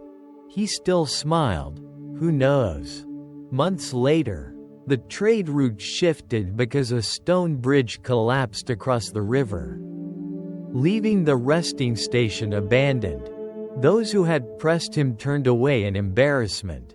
Some secretly rejoiced at not losing money. The father simply kept tilling the same plot, cooking the same meals, while the sound of the horse tapping its hooves on the trough echoed steadily, like a chant saying, "Do not rush to conclude." Over time, the son realized that what his father was training was not avoidance, but a kind of gentle endurance. He tried applying it to his own small irritations. A shirt worn thin at the back, a seed that had not sprouted, a meeting postponed, a misunderstanding. Each time, "Who knows," was spoken. He felt a new space open inside him, wide enough to set down the burden, bright enough to notice a side path. One day, storm clouds gathered, thunder shook the mountains, wind swept dust across the yard. Father and son rushed to gather the chickens, bolt the doors, while the old horse stamped nervously. The storm ripped a patch off the roof, cracked the earthen wall, and rain-soaked part of the bed. In the morning, neighbors patted the father's shoulder. "Well, everyone has their share of bad luck." He smiled, not denying his weariness, not clinging to sorrow either. He lit the fire, dried the straw, patched the wall. That noon, under the sun, swallows flew low. A thin rainbow stretched across the sky, and in the damp soil where straw still clung, pumpkin sprouts pushed through. Gain and loss lay on top of each other like the two faces of a coin spinning between fingers. The father reminded his son to listen to the spinning, not to rush to name it. On quiet nights, when the fields whispered like a distant sea, the father taught his son to sit on the porch, hand on his belly, breathing with the oil lamp, the flame leaning with the wind. Who knows? The breath long or short, who knows? Thoughts coming and going, who knows? Unease knocking, who knows? Joy flickering, who knows? Until every label slipped off the surface of events like mud settling, leaving only clear water at the bottom. Once, the son asked, "Father, can, who knows, ever make us weak?" The father paused, then answered, "If you use it to avoid work, then yes, it is weakness. But if you use it to do your part without bending the world to your will, then it is maturity." His words sank like a nail holding the frame in place, keeping the picture steady. Action, yes. Forcing, no. Early judgment, no. Patience, yes. Winter came. Cold winds roared through the bamboo. Nights grew longer. The father coughed heavily for many nights. The son stayed up brewing medicine, heart tightening each time he heard the cough rise deep from his chest. In that fearful moment, he understood the other side of, "Who knows?" It did not deny fear. It gave fear a chair to sit on. Who knows? The cough may pass. Who knows? I may learn to care for him. Who knows? If it does not pass, at least we still have tonight.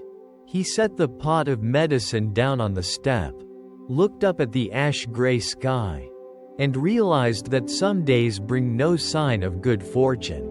Yet dawn still arrives. Who knows did not promise luck. It simply kept the door open, giving light a chance to enter. Spring returned. His leg grew stronger. He led the old horse to the fresh grass, practiced jogging beside it, not dreaming of galloping anymore, but steady, long, deep breaths. With each step, the old phrase beat like a drum. Today the body still aches. Who knows? Tomorrow the calves will be stronger. Who knows? The next harvest. Who knows? The path to the market. Who knows? One morning, a new caravan reopened the route through the village after a temporary bridge was built. They needed someone to guide them across the marshland.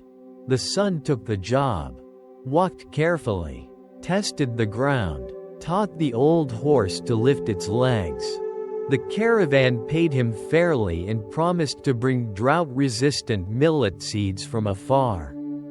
Villagers came to see. Some shook their heads, calling it luck. Others worried about risks. The father stood by the fence, watching his son shine brighter than the sun, and said only, "Do what you feel is right. As for the rest, who knows?" Evening fell. White storks returned, their cries sketching simple lines across the sky. Like a meditation, the house warmed with the smell of fresh rice and dry straw. The old horse tapped its hooves gently. A steaming bowl of amaranth soup sat on the table. The son handed the bowl to his father, and in his father's eyes he saw a depth beyond words, not pride, not contentment, not detachment, but the quiet weight of a man who had learned not to box life in. Suddenly, he understood. Who knows was no longer a slogan, but a way of being in the world, clear and gentle. Working yet letting go, seeing far yet grounded. That night, the wind hummed endlessly. The son lay down, placed his hand on his chest as he had learned, listening to his heart. Before drifting into sleep, he whispered one last time, "Who knows, tomorrow will be different. Who knows, no matter how it is different, I will be spacious enough to receive it." And sleep came, not as a reward, but as an old friend stepping into a house whose door was already open. Outside, the horse breathed warmly in the stable. The fields sighed in the night, and the land turned its seasons. Inside, a simple phrase, small as a millet seed resting in the palm, was enough to nurture a calm strength for a lifetime. There was once a scholar, wealthy in words, famous throughout the land for his profound knowledge and eloquence. One day, he came to a Zen master, seeking guidance on the way. He carried a heavy load with him, dozens of books wrapped in cloth, an ink brush worn with use, and a quiet pride that he had read nearly all the scriptures. When he met the master, he sat down on the bamboo mat, adjusted his robe, and spoke endlessly about what he already knew, about impermanence, about selflessness, about the stages of meditation and the realms of existence, quoting precisely from the Nikaya to the Mahayana texts. The Zen master listened without interrupting, only smiling and nodding. When the scholar finally stopped, the master slowly poured tea. The clay teapot steamed with fragrance, the scent of green tea as gentle as the morning breeze. The master poured into the ceramic cup before the scholar. The water rose, reached the brim, But the master's hand did not stop. Tea overflowed, burning hot, spilling onto the table and onto the scholar's robe. Shocked, he pulled back and exclaimed, "Master, the cup is full.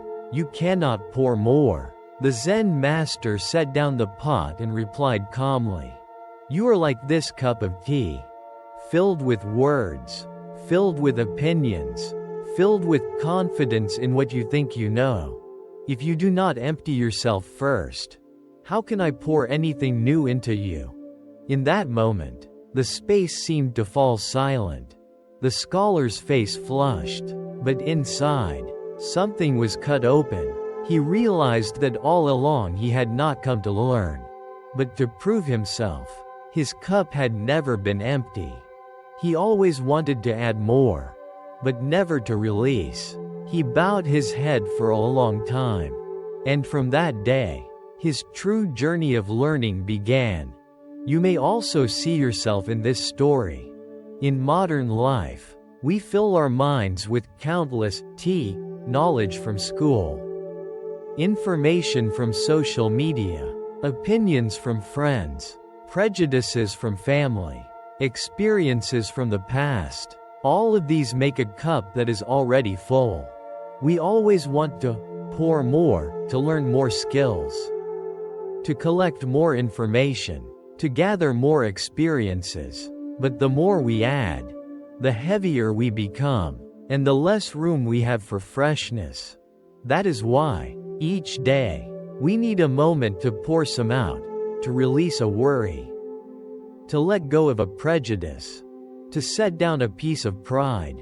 Only when the cup is empty can we receive the new flavor of the present moment.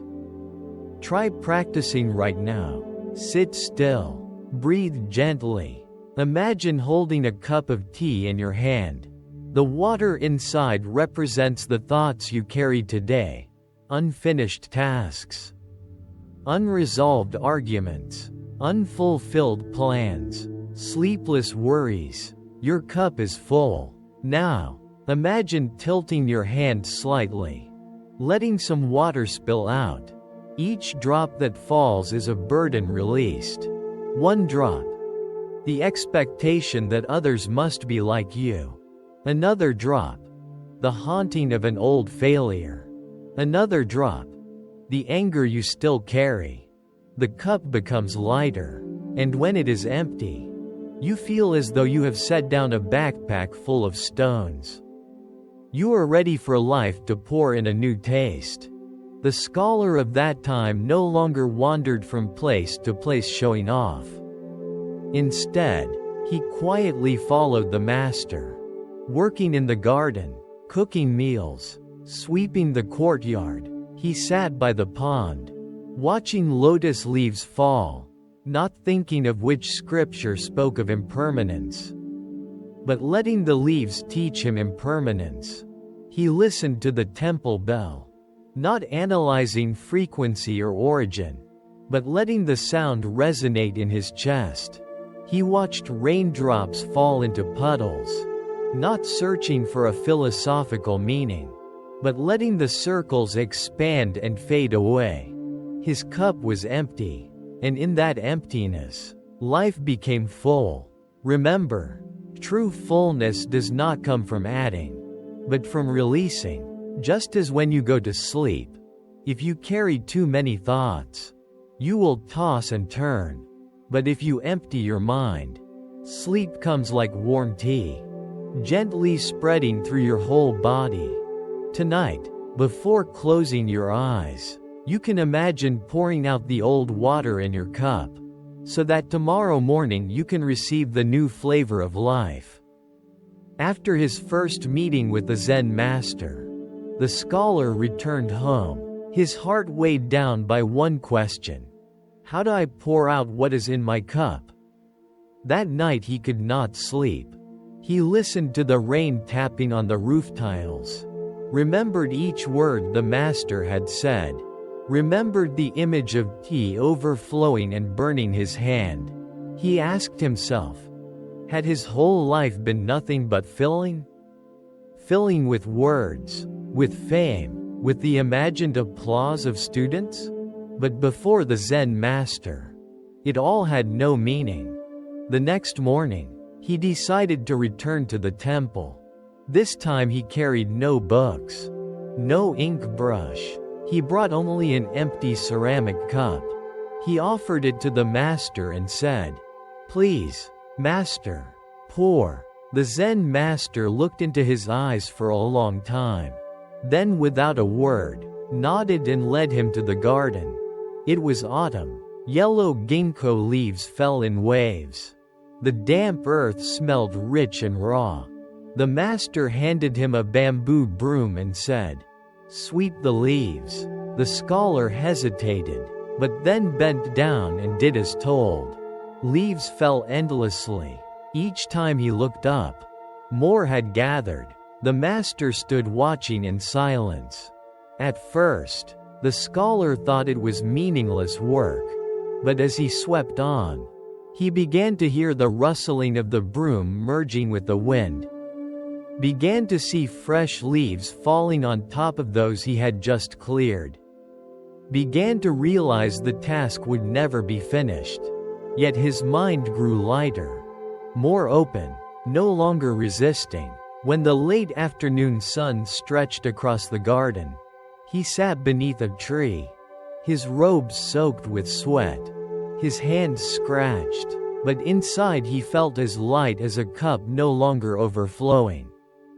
From that day on, he stayed at the temple, doing simple things, chopping firewood, carrying water, cooking porridge for the guests. Slowly, he stopped talking much, stopped quoting scriptures. He only listened and smiled. Villagers who came to the temple found it strange and asked the master, "Does that scholar no longer give explanations?" The Zen master simply replied, "He is letting his cup of tea dry."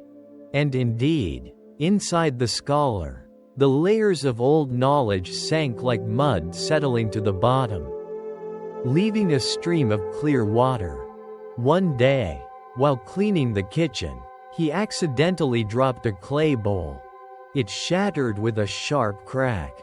He stood still for a long moment, then suddenly burst into laughter. The fear of losing something valuable had turned into natural acceptance, just like when the master once poured tea until it overflowed. To show him the limits of holding on, the broken bowl became a reminder. Only when you no longer cling are your hands truly free. The story of the overflowing cup is not only for that old scholar, it is for all of us today. Each of us carries a cup in our hearts. Some cups are filled with prejudice, some with fear, some with desire, some with memories we cannot release. A cup that is full cannot receive peace. No matter how much you try to pour in, to receive calm, we need the courage to tilt the cup and let some out. It may be letting go of the demand that everything must be perfect. It may be releasing an unfinished argument.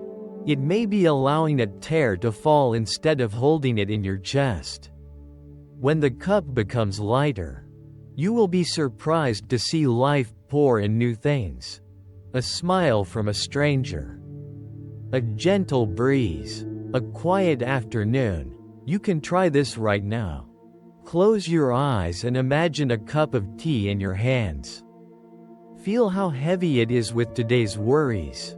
Now, take a deep breath in, and as you breathe out, imagine tilting the cup. Each breath out lets some of the old water spill away. Breathe out once, the worry lessens. Breathe out again, the expectations soften. Breathe out again, the heart feels lighter. Little by little, the cup becomes empty. When you open your eyes, you will notice a space inside you.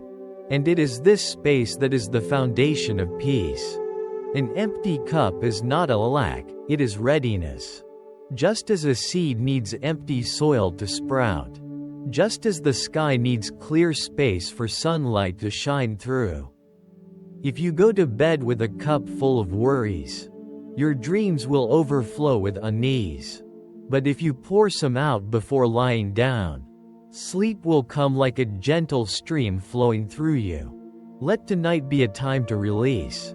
Go to sleep with an empty cup. And who knows? Tomorrow morning life may pour into you a new flavor of tea, sweet, light, and peaceful. Over time, the scholar realized that the cup of tea was not only a metaphor for knowledge, but for all the attachments people hold. He observed the pilgrims who came to the temple. Some carried heavy offerings, praying non-stop that their children would pass exams, that their businesses would prosper, that their illnesses would vanish. They burned incense, but their hearts remained heavy. The Zen master quietly said, "Their cups are full of desire. If they do not empty them, then even the blessings of heaven and earth cannot be poured in." Hearing this was like a bell ringing inside the scholar. He understood that the cup was not just filled with learning, but also with desires, worries, and unseen attachments. The same is true in love. Some people enter a relationship with a cup already overflowing with expectations. They want the other person to always understand them, always meet their needs, always be perfect. But the fuller the cup, the quicker the disappointment. They forget that a full cup cannot receive the fresh taste of water being poured in. If they can pour some out, meaning to let go of some expectations, some control, the relationship becomes spacious, with room for surprise and compassion. A happy love is when both know how to keep their cups light, leaving space for each other. The same is true in work. A person who works with a head full of tension, comparisons, and fear of failure will soon burn out, no matter how skilled they are. A cup full of stress turns each new task into a burden. But if they pour some out, accepting that they cannot control everything, that mistakes happen, that learning never ends, the cup is empty again, ready to receive each challenge as a lesson. Many wise teachers have said, the successful person is the one who knows how to empty their mind and learn again from the beginning. Emptiness is the foundation of growth. The same is true in family. Some parents carry cups overflowing with plans for their children. They must excel in school, enter a good university, achieve what their parents could not. That cup of expectations is so heavy the child cannot breathe. If parents can pour some out, leaving room for the child to live as they truly are, then love becomes fertile soil that nurtures them. A child raised in a family of empty cups learns how to receive, how to listen, and later will also know how to love without imposing. And within yourself, a full cup often means old memories. You hold on to wounds, to words that hurt you years ago, as if they define you. But really, they are just old water, cold and murky. If you pour them out, you will feel light again. You are not the wound, not the story of the past. You are the cup, always able to be empty, always ready for a new taste of tea. That emptiness is your chance to be reborn with each breath. You can practice this tonight. Before bed, lie still and imagine placing an invisible cup on your chest. Imagine that inside are all the thoughts of your day, the exhaustion of work, the worries about money, the words left unsaid, the plans undone. Your cup feels heavy, hot, and close to spilling over. Now close your eyes, breathe deeply, and as you exhale, imagine tipping the cup. Some water spills out, that is fear. Another breath. More spills out. That is anger. Another breath. More spills out. That is rigid expectation.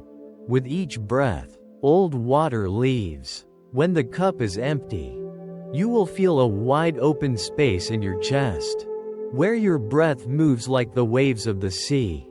After many years at the temple, the scholar became a gentle old man. He was no longer called the scholar, but the old man with the empty cup. The children of the village loved being around him, because he did not lecture, did not preach. He only told stories about falling leaves, about the full moon, about sparrows searching for food. And from those stories, people felt their hearts grow lighter.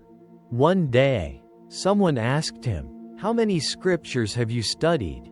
He only smiled, lifted a teacup, tilted it, let a drop fall to the ground, and answered, "I have only studied how to pour away." That answer was the greatest message of his life, and the gift he left for us today. If you want peace, if you want restful sleep, if you want to wake up light, do not only think about pouring in more knowledge, more wealth, more relationships. Think also of pouring some out. It is the empty space that allows true life to flow in. If the Zen master lived today, perhaps he would not only pour tea. He might also point to the phone in your hand and say, "This too is a cup of tea." Every morning, the first thing you do when you open your eyes is reach for your phone.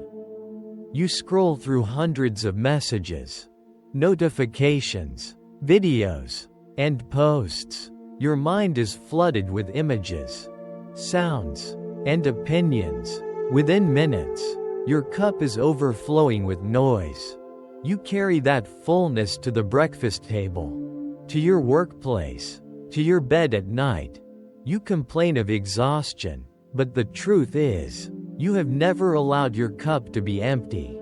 Social media is like a teapot that never runs dry, always ready to pour more into you. But do you ever stop to ask, does my cup still have room? Many people scroll for hours, their minds heavy, their hearts racing, their eyes tired, yet they cannot stop. That is exactly the state of a cup that is already too full, but still being forced to hold more. The tea that spills does not just wet the table, it scalds the heart and weighs down the spirit. Long ago, a Zen master warned, if you do not pour some out, there will be no space for peace. Imagine you are at a grand banquet, every table overflowing with food. If you keep piling your plate higher and higher, before long you will be so full that you cannot breathe, and you will no longer taste the flavors. Life in the age of information is the same. You eat too much news, too many opinions, too many comparisons. This fullness does not nourish, it drains you. To regain balance, you need a kind of fasting, not to cut everything off completely, but to know how to pour some out, to leave space for silence. One of the clearest signs of a full cup today is the habit of constant comparison. You see others online who are successful, wealthy, or happy, and immediately, a new stream of tea rises in your own cup: envy, pressure, unease. Yet your cup is already filled with your own worries about work, about family, about health. Add envy on top, and it overflows at once. You fall into the trap of thinking, I am not enough, I am falling behind, I must push harder. So you search for even more information, more skills, more advice, without realizing your cup is only getting fuller. If a Zen master were sitting beside you, he might once again pour tea until it spilled. Then ask, is there room for true happiness in a cup already overflowing with comparisons? That question would act as a mirror. Do you dare to pour some out? To pour out jealousy. To pour out the obsession with success. To pour out the fear of other people's opinions. Only then will there be space to savor the real flavors of an ordinary day. A morning with soft sunlight. A fragrant cup of coffee. A warm hug from a loved one. Another face of the full cup in modern life is the fear of missing out. We fear that if we do not read more news, watch more videos, attend more events, we will fall behind, and so we keep pouring, until the cup spills and the soul grows weary. But missing out is not weakness. It is an opportunity for the cup to rest. A cup that is never washed will soon be covered in residue. Only when we allow it to be empty for a while can it return to clarity. Try putting down your phone for one evening. Let the cup of your mind be free from new information. Step onto the balcony and look at the sky. Or simply sit still and listen to your breath. At first, you will feel restless, like someone used to strong tea now drinking plain water. But after just a few breaths, you will begin to taste something different, subtle yet deep, the flavor of emptiness. That emptiness is what truly nourishes you, helping you sleep deeply and wake without heaviness. The old scholar, when he grew older, once told a group of children in the village, "Today, people fear the empty cup. They believe empty means lacking. But truly, empty means ready. Only when empty can you enjoy the first sip of tea." The children did not ask questions. They simply ran outside, scooping water into bamboo ladles and pouring it out again, laughing as they played. The old man watched and smiled. They had understood through action. Without needing more words, you can do the same. You do not need to understand everything. Just practice. Before sleeping tonight, imagine setting down your phone, your watch, every piece of information, in your hands. Hold only an empty cup of tea. Let your breath be the only water poured in, warm, gentle, just enough. Then you will see that you are not lacking at all. You have the sky in your chest, the river in your breath, and life itself surrounding you in quiet. And you will sink into sleep like a clear cup of tea, ready to welcome the new day.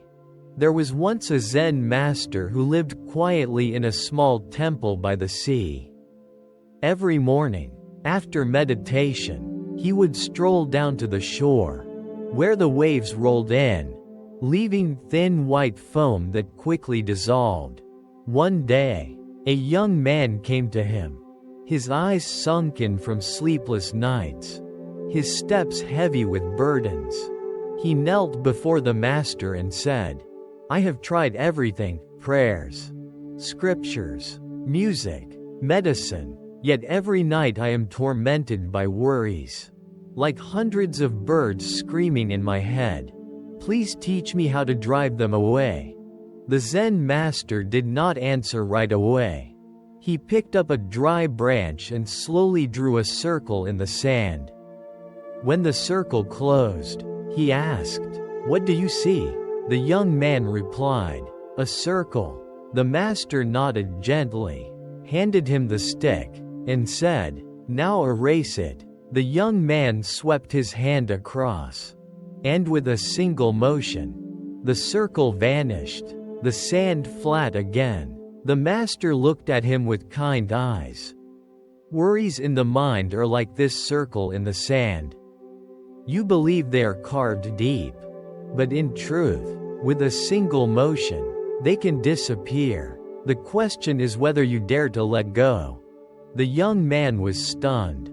He had lived for years believing worry was a heavy stone tied to his chest, impossible to remove. Yet the master showed him it was as fragile as a sand circle. existing only because he kept looking, kept holding on. When he turned away, the waves would erase it on their own. He sat in silence for a long while, then asked, "But Master, how can I let go when my mind clings so tightly?" The Master smiled. "Draw another circle." The young man did so. The Master said, "Now sit still and let the waves do the rest." They sat together, listening to the tide. Soon, the waves reached the circle, soft at first, then stronger, until every trace was gone. The Master said, "Do you see? Time and nature always help erase. All you need is not to hold onto your circle forever." Tears welled up in the young man's eyes. For so many years, he had carved circles of worry into his heart. Circles about money, circles about failure, circles about the judgment of others. He had clung to them, afraid to lose them, afraid to forget them, but it was his clinging that pressed them deeper. Now, he finally understood. There was no need to chase them away. He only had to let time and the breath wash them clean. Worries are as fragile as sand. The depth of a circle in the sand. The image of a circle drawn in the sand carries many layers of meaning. It is a symbol of impermanence, nothing lasts forever. It is also a symbol of the mind. Thoughts exist only as long as we keep repeating them. And it is a symbol of freedom, for only when we dare to release. Do we see that every worry can dissolve? In life, each of us is drawing our own circles. Some draw circles of jealousy, always comparing themselves with friends or colleagues. Some draw circles of fear, fear of losing a job, fear of sickness, fear of being abandoned. Others draw circles of obsession, repeating the memory of an old mistake again and again. Over time, these circles become like walls around us, making us feel imprisoned, but in truth, they are only lines in the sand. Once we dare to let go, the wall disappears. Meditation teaches us to observe the circle, rather than be caught inside it. When a worrying thought arises, we do not need to fight it. We only need to see it as if looking at a circle freshly drawn in the sand. A circle has appeared. Then we return to the breath, to the sound of the waves of life. In just a short while, the circle fades away, without effort. Application in modern life. In today's world, the circle in the sand is a symbol of invisible pressures. Every notification on your phone is a circle. Every judgment on social media is a circle. Every expectation you place on yourself is another circle. If you keep drawing them without erasing, the beach of your soul will have no room for peace. You can practice this each night before sleep. Close your eyes and imagine yourself sitting on a beach. In your hand is a stick. You draw circles in the sand, each one representing a worry from the day. The first circle, work pressure. The second circle, a misunderstanding with a friend. The third circle, concern about health. The fourth circle, financial insecurity. The fifth circle, an unfulfilled dream. Then you put the stick down and sit still. The waves come, washing away each circle. When the tide pulls back, the sand is flat. In that moment, you understand that your mind can also be this calm. The young man, after hearing the master's teaching, returned to his village, but still carried many worries. Each day, he faced real struggles, a failed harvest, unpaid debts, an aging mother in poor health, a broken love. These were not illusions, but real waves crashing against his life. One sleepless night, he remembered the circle in the sand. He imagined a vast beach inside his mind, and on it he drew circles. The first circle was the fear of failure. The second, the memory of lost love. The third, the burden of survival. When he finished drawing, he sat quietly, imagining the cool waves arriving. Slowly, each circle disappeared. For the first time in years, he slept deeply. The next day, he returned to the Zen master and told his story. The master nodded. "You have understood. The problem is not in chasing away your worries, but in seeing them as circles in the sand. What is drawn can be erased. What is born can also pass away. Your mind will be at peace only when you trust that everything can dissolve." Circles in love. In love, people often draw countless circles in the sand of their hearts. Circles of jealousy, circles of expectation, circles of fear of betrayal.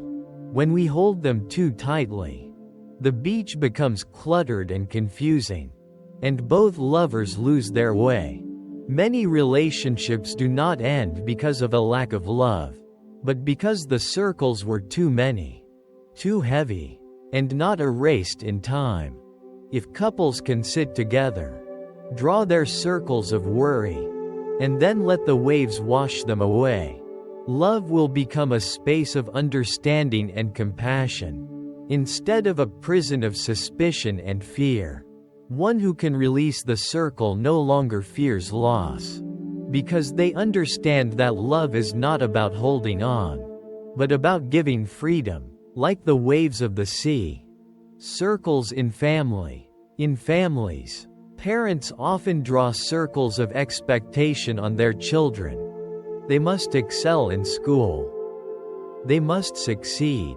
They must fulfill unfinished dreams. Children, in turn, draw circles of judgment on their parents. Why do they not understand? Why are they too strict? Why do they not change? These circles pile upon each other, so dense that even strong waves struggle to wash them away. And so the house becomes filled with tension, with invisible distance. But if each person can sit down and admit that circles are only lines in the sand, then parents will learn to pour out some expectations, and children will learn to erase some judgments. Then the beach of family becomes smooth again, where each member can walk freely without stumbling. A peaceful family is one where circles of worry are seen and released in time. Circles in work and society. In society, too, we draw countless circles.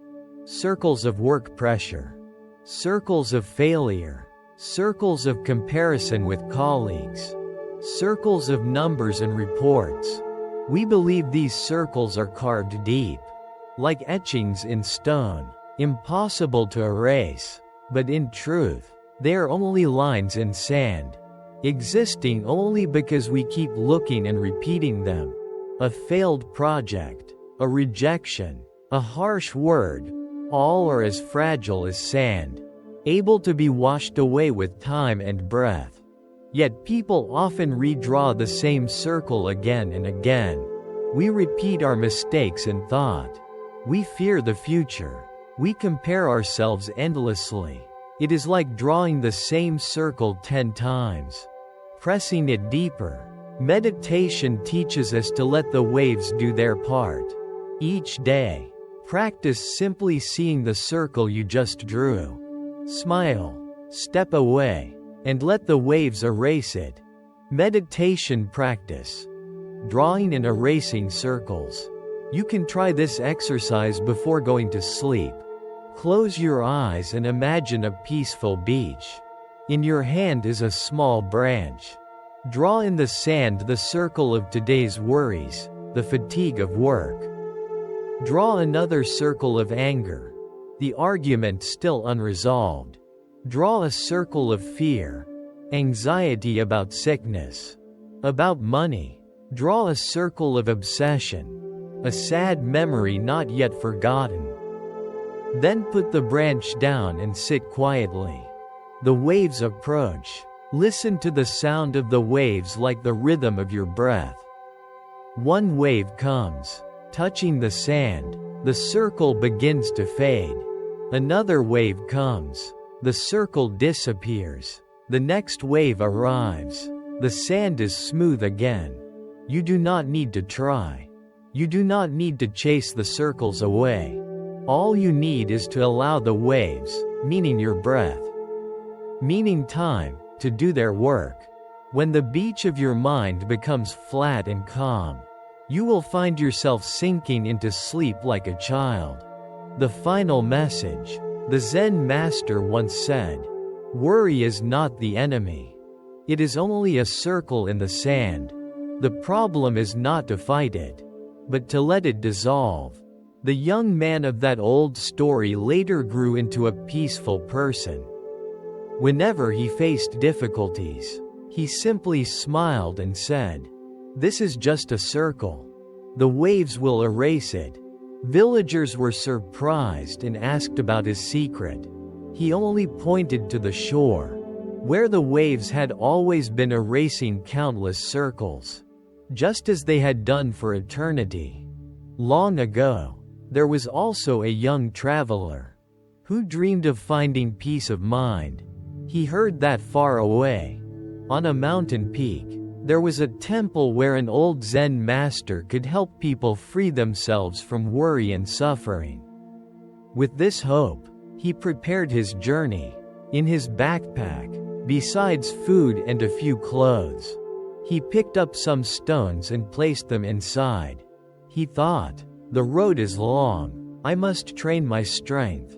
Carrying extra stones will keep me from becoming weak." On the first day, he walked with excitement. The stones were not yet heavy enough to tire his shoulders. On the second day, under the burning sun, sweat soaked his back, and his shoulders began to ache. On the third day, his legs grew weak, his back bent down, but he refused to let go of the stones, believing they proved his endurance. On the fourth day, he nearly collapsed on the road. An old woodcutter passed by, set down his load, and asked, "Young man, why do you look so miserable?" He answered weakly, "I must carry these stones to the mountain. Without them, I will be weak." The woodcutter laughed. "Carrying stones does not make you strong. It only exhausts you before you arrive." Then he opened the young man's backpack, removed some stones, and threw them into the stream. The traveler felt shocked, as if losing a part of himself. But then he realized his body had become light. On the fifth day, his steps were freer, his breath calm. He began to understand. The stones were nothing but unnecessary burdens. The road itself was already steep. Why had he chosen to add more suffering? He continued walking, but this time, whenever he felt tired, he stopped, opened the backpack, and threw away another stone. By the final day, when he stood before the temple gate, his backpack was empty, and for the first time in his life, he felt truly light. The depth of the stone metaphor.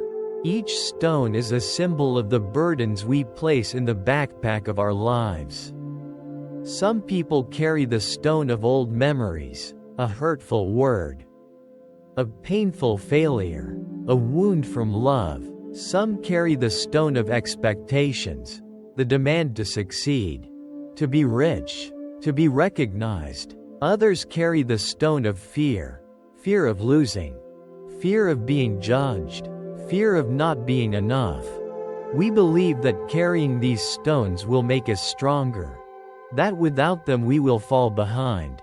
But in truth, they only slow us down, drain us, and wear us out. Life already has enough challenges. Why would we add more stones onto our shoulders? Stones in love. In love, many people carry the stone of suspicion. They love, but constantly fear betrayal. So they watch, they doubt, they grow jealous. Some carry the stone of past wounds, because they were abandoned before. They cannot trust even someone who is now sincere. Others carry the stone of heavy expectation. Love must be perfect. The partner must be flawless, must meet every need. These stones make love heavy. Two people walk together, but instead of holding hands lightly, they drag themselves forward in exhaustion. Only when the stones are put down can love become a shelter, not a prison. Stones in family. In families, parents often carry stones of worry, fear that their children will fail, fear of an uncertain future. So they control, they bind, they force their children to live according to their will. Children, in turn, carry stones of judgment, believing their parents are old-fashioned, unloving, unchanging. These invisible stones pile up year after year, making the house heavy, stripping away laughter. If each person could set down just one stone, parents releasing their worries, children releasing their judgments, the home would grow lighter, returning to what it should be, a place of warmth, not a battlefield. Stones in work and society. In society, we carry too many stones of comparison. We see colleagues advancing, friends becoming wealthy, others appearing happy, and we pick up another stone for our backpack, the stone called insecurity. We look back at old failures, harsh words, or scornful glances, and we add another stone, the stone called obsession. Each day at work, our steps feel heavy. We think it is because the road is long or the workload is large. But in truth, it is because of the stones we keep piling on ourselves. Some people go through their entire lives without ever setting them down. And at the end of the journey, they realize they never once lived lightly. Practicing the release of stones. Letting go does not mean running away. It simply means realizing, I do not need to carry more. Each evening, sit quietly and ask yourself, what stone did I pick up today? A careless word that made me angry? A small failure that made me feel inferior? A comparison that made me uneasy? Imagine holding them in your hand, then throwing them into a river. Hear the splash echo in your mind, and feel your shoulders grow lighter. Tomorrow, when you wake, you will find your steps easier. Like that young traveler long ago. If you put down one stone each day, before long, your backpack will be empty, and you will walk farther than anyone else. The final message. When the Zen master on the mountain met the young traveler, he only smiled and said, the one who finds peace is not the one who walks the fastest, but the one who walks the lightest. That sentence became the key to the traveler's life. From then on, he never picked up another stone. Whenever someone tried to throw one at him, he simply smiled and placed it down. Villagers asked, how have you walked so far? He answered, because I carry nothing but myself. Long ago, there was a young traveler, carrying the dream of finding peace. He had heard that on a distant mountain peak stood an ancient temple, where an old Zen master could help people free themselves from worry. In his backpack, besides food and a few clothes, he placed several stones, thinking he must carry weight in order to become strong. On the first day, he walked with enthusiasm. On the second, under the scorching sun, his shoulders began to ache. On the third day, his legs weakened, his back bent, yet he did not dare to set the stones down, believing he would grow weak without them. On the fourth day, he nearly collapsed. An old woodcutter saw him, set down his bundle of firewood, and asked why he suffered so. When the young man explained that he must carry stones to become strong, the woodcutter laughed, removed some from his pack, and tossed them into the stream. At once, the young man felt lighter, his steps reborn. Shocked, he realized the weight he had carried all along was not the path itself, but the burden he had chosen to add. From that day forward, whenever he felt weary, he set down another stone. By the time he reached the temple gate, his backpack was empty. For the first time, his shoulders felt free. The Zen master welcomed him with a kind smile. "What do you feel now that you have arrived?" he asked. The young man replied, "I feel light, yet also regretful, for I once thought the stones were part of me." The master nodded gently. "You suffer because you believed they were you. But a stone is only a stone. It is not you." He led him to the stream, where the water carried away small pebbles. Stones were once sharp and heavy, but flowing water makes them round and smooth. So it is with people. You do not need to carry weight forever. Simply let go, and with time and patience, you will become light. The young man stayed at the temple, learning to see the invisible stones within himself. He realized that everyone carries unnecessary burdens. Some carry stones of memory, old wounds, painful failures, broken loves. Some carry stones of expectation, the need to succeed, to be rich, to be recognized. Others carry stones of fear, fear of loss, of judgment, of not being enough. All of these stones weigh down our steps, yet we keep believing that without them, we would be weak. In truth, it is they that exhaust us before we ever reach our destination. Stones in love. In love, some carry the stone of suspicion. They love, yet always fear betrayal. So they watch, they doubt, they grow jealous. Others carry the stone of old wounds, unable to trust even when faced with genuine love. Still others carry the stone of expectation, demanding that love be perfect, that the partner fulfill every desire. These stones make love heavy. Two people walk together, but instead of holding hands lightly, they drag themselves forward in weariness. Only when the stones are placed down does love become a place of comfort, not a prison. Stones in family. In families, parents often carry stones of worry, afraid their children will fail. They control and restrict them. Children, meanwhile, carry stones of judgment, believing their parents do not understand, do not love them. These invisible stones pile up through the years, draining joy from the household. But if each person could set down just one stone, parents releasing their worries, children releasing their judgments, the atmosphere would change.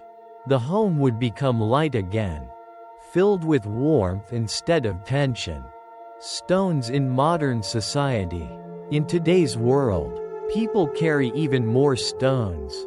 There is the stone of comparison, picked up when we see others showing success, wealth, or happiness online, and suddenly feel small. There is the stone of obsession. When we replay failures, harsh words, or looks of disdain, these are stones no one forced us to carry, yet we still bend down and pick them up. Some people go through life without ever setting them down, never knowing what it means to live lightly. Modern life also brings the stone of FOMO, the fear of missing out. People want to join every gathering, every opportunity, every trip. They keep running, carrying, until at night they collapse. exhausted yet restless. But the truth is, nothing is truly missed, because the most important moment is always now. And the most important place is always here. And then there are the stones of fame, the stones of material possessions. The person who carries them thinks that the more they have, the stronger they are, but in truth, they only become heavier. Some people, even at the end of their lives, still believe that they need more in order to be complete. Yet it is never enough. Because the backpack of greed has no bottom. The Zen master taught the young man that real strength does not come from adding more, but from knowing how to put things down. The one who travels far is not the strongest, but the lightest. At night, the young man sat by the temple porch, listening to the insects. He closed his eyes and imagined that inside his heart there was still one stone. He inhaled, felt its weight, then exhaled and let it go. In his mind, he heard the sound of it dropping with a splash into the stream. His body felt lighter, his heart at peace. From then on, every day he practiced putting down one stone. He did not need to let go of everything at once. With patience, day by day, the backpack would gradually become empty. Many years later, when he had already become a carefree person, he met other travelers. Their shoulders weighed down with burdens. He did not blame them, nor did he criticize them. He only told his story. Long ago I too carried stones and thought that was strength. But then I learned that only when I put them down could I truly reach the end of my journey. If you want to go far, do not ask how to become stronger. Ask how to become lighter. Long ago, there was a small village nestled by the mountainside, where an ancient temple stood with a large mirror placed in its main hall. People whispered that anyone who looked into this mirror would see their true nature. On ordinary days, villagers still came to light incense, but few dared to stand long in front of the mirror. Many said that when they looked in, they did not just see their faces, but also the deepest secrets of their hearts. One day, a young man came to the temple, burdened with inner struggles. He had always believed he was a good person, but at times he felt anger, jealousy, and selfishness. Each time that happened, he felt ashamed. He wanted to know who he really was. So he stood before the mirror and gazed at it for a long time. But the mirror was covered in dust. The reflection was faint and unclear. Saddened, he thought, perhaps I have no true nature. Only chaos and vagueness like this dusty mirror.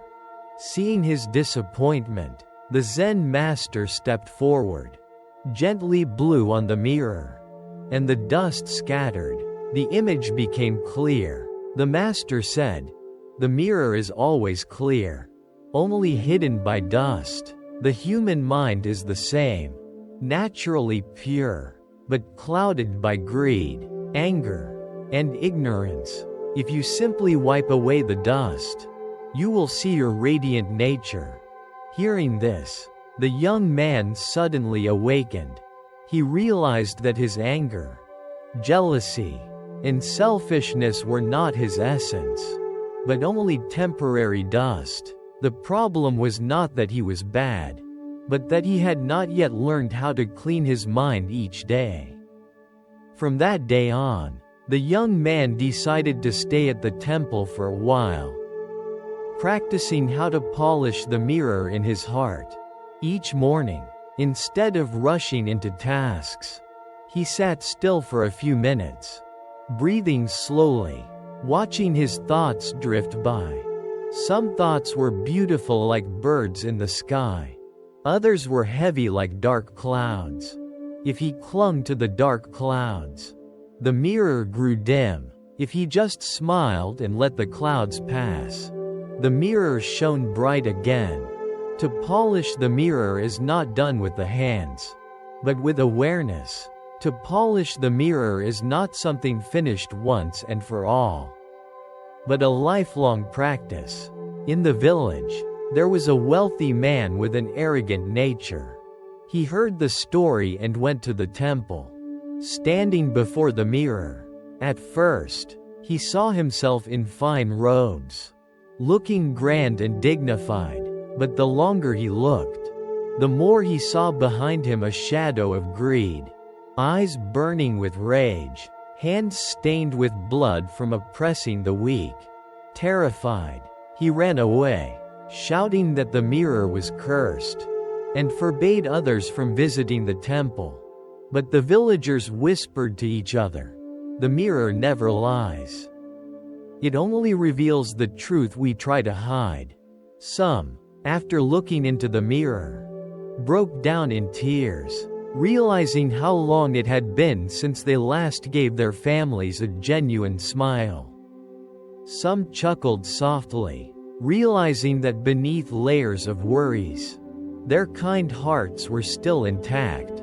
The mirror in the temple was no different from the mirror within each of us. Every day we can reflect upon our hearts, but often we forget, letting the dust build up thicker and thicker. That dust is every time we lash out in anger without pausing. Every time we cling to greed without letting go. Every time we act selfishly without apologizing. That dust slowly piles up, covering the light already inside us.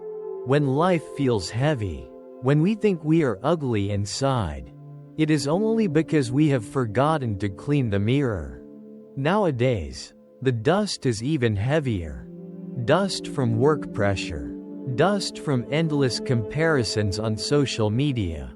Dust from relentless competition. The young wake up already covered in dust. As soon as their phone lights up with overwhelming news and endless advertisements. The elderly are not free from dust either, weighed down by fear of sickness and loneliness. Yet the mirror of the heart is still there, still bright, just waiting to be polished. Polished with a peaceful breath. Polished with an act of letting go. Polished with a genuine smile. After some time of practice, the young man returned to the village. He no longer blamed himself when anger arose, but simply smiled, knowing that another speck of dust had fallen from the mirror. He no longer sank into despair when envy appeared, but calmly breathed and let the dust drift away. Day by day he polished, and the mirror grew ever brighter. Looking into his eyes, people saw an extraordinary calm. He told the villagers, "Everyone has a mirror. Do not fear when you see dust. Just keep polishing. Those who polish often, their mirror will forever shine. Those who neglect it, the dust will grow so thick they will forget they ever had a clear mirror." Later, the mirror in the temple remained, but few called it magical anymore, for everyone understood it was only a symbol. The true wonder was realizing that the real mirror lies within, and polishing it is the practice of meditation itself. No need for miracles, no need for extravagance, just sitting still, breathing, smiling, and you have already polished a little dust. Tomorrow, polish a little more. And so, life itself becomes a journey of polishing the mirror, allowing the light within to shine out, illuminating yourself and those you love. After leaving the temple and returning to the village, the young man still carried the master's words within him. Polish the mirror every day. He realized that he did not need to be in the temple to practice. In the noisy market, in the middle of an argument, in moments of exhaustion, he could still polish the mirror. One day, He passed through the marketplace and saw a woman selling vegetables being unfairly scolded by a customer. Her face turned red, ready to lash back, but then she noticed the young man looking at her.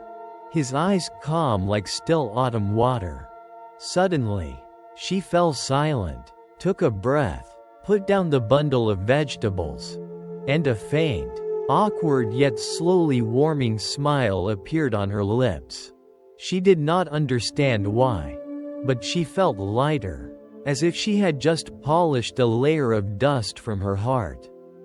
From then on, she often spoke with the young man, telling others that in the village there was someone whose very gaze could lessen your anger. The villagers began to call him the mirror polisher. The story spread, and more people came to find him. Some carried hatred, some were tormented by guilt, some were broken by loss. They came, hoping he would polish the mirror for them. But he only smiled and said, "I cannot polish anyone else's mirror. I can only remind you that your mirror is still bright. When you dare to face it, dare to touch it, dare to breathe it out, the dust will fall away." At first many grew angry, thinking him selfish, but later, when they polished their own mirrors, they understood, polishing the mirror is not magic. It is the courage to see clearly. Polishing the mirror is not denying the dust, but recognizing its presence, then gently letting it go. There was once a father who came, lamenting that for many years he had scolded and shouted at his child. Now the child avoided him and no longer called him father. In anguish, he looked into the mirror of his heart and saw only a cold, stern face. He asked the young man how to clean it, how to be forgiven. The young man replied, "Start with a tear. When tears fall, the dust softens and becomes easier to wipe away." The father broke down and cried after years of holding back. From that first tear, his mirror grew a little brighter. He returned home and, with hesitation, spoke the words, "I am sorry," for the first time in many years. At first his child remained cold, but then the eyes began to soften. An awkward embrace followed, and another layer of dust drifted away. A young woman also came, her mind always preoccupied with her appearance. When she looked into a mirror in the world, she saw only flaws. She compared herself to others and despised her own body. When the young man told her to look into the mirror within, she trembled. "What will I see? An ugly, weak, useless person?" He said, "No, you will see a soul that is weeping because it has been forgotten." She sat down, closed her eyes, and for the first time did not judge, but simply listened to her heart. The old layers of shame began to tremble, revealing a soft light within. She laughed through her tears, realizing she did not need to be more beautiful than anyone else. She only needed to love herself. Polishing the mirror did not turn her into someone else. It simply showed her that she had always been enough. There was also an old soldier who returned to the village, haunted by memories of killing. Every night he dreamed of blood and screams. And when he looked into the mirror of his heart, he saw only ghosts. Shaking, he asked how his mirror could be so full of blood. The young man said, "Blood does not cling forever if there is flowing water. Let your tears wash it away. Let forgiveness water it." The old soldier cried, and then every day he planted a small tree by the stream. Over time, as the tree grew, the sound of birdsong replaced the sound of gunfire in his heart, and light returned to his mirror. Polishing the mirror is not always just one breath. Sometimes it is an entire lifetime of patience. But if you polish each day, even the heaviest dust will dissolve. One evening, as golden light from the sunset poured over the mountains, the young man sat alone. He reflected on his journey, from a despairing soul before a dusty mirror, to one who learned to polish and remind others to polish. He smiled, realizing that the mirror was not only a tool for reflection, but also the sun within each person. When it is clean, it shines outward, and others shine as well. When one person polishes the mirror, the whole village grows less dark. When a village polishes, the entire land glows. And if all of humanity learned to polish, the world would become a gentle place, where every glance is clear, every word sincere, and every smile bright as the morning sun. That night, he sat in meditation, listening to his breath. He looked into the mirror of his heart and saw that dust was still there. The dust of wanting to help others. The dust of pride from being respected. He smiled, did not blame himself, and simply polished gently. The mirror grew brighter, light filling his body and mind. In that moment, he understood. Polishing the mirror never ends. Because dust always falls. But the act of polishing itself is life. It is the path. To polish the mirror is like breathing, like eating, like living, not to reach a final goal, but to keep the light present in each moment. On the day he left this world, people said that the mirror in his heart shone so brightly that even with his eyes closed, his face glowed like the moon. The villagers gathered by his bedside, and each saw the reflection of light in their own eyes. They wept not from loss, but because they knew he had walked the path of polishing the mirror to its end. From then on, whenever someone grew angry, they reminded each other, polish the mirror. Whenever someone was sad, they said, polish the mirror. And little by little, the small village became a place of peace. For everyone remembered that in their hearts there was always a mirror. And all it needed was to be polished. Long ago, in a faraway valley, there was a river that flowed gently all year round. Its water so clear one could see every stone at the bottom. The people of the land called it the Silent River. For even when the wind was strong, its surface barely rippled, always flowing quietly as if indifferent to the storms outside. A young man lived by its banks, often sitting to watch the water, never understanding why the river was never angry, never rushed. He thought of his own life, full of worry, full of chasing after fame and fortune, full of moments of rage over a single word. He wondered why the river could be so calm while he could not. One day, frustrated after a quarrel with friends, he came to the river and hurled a stone with all his might.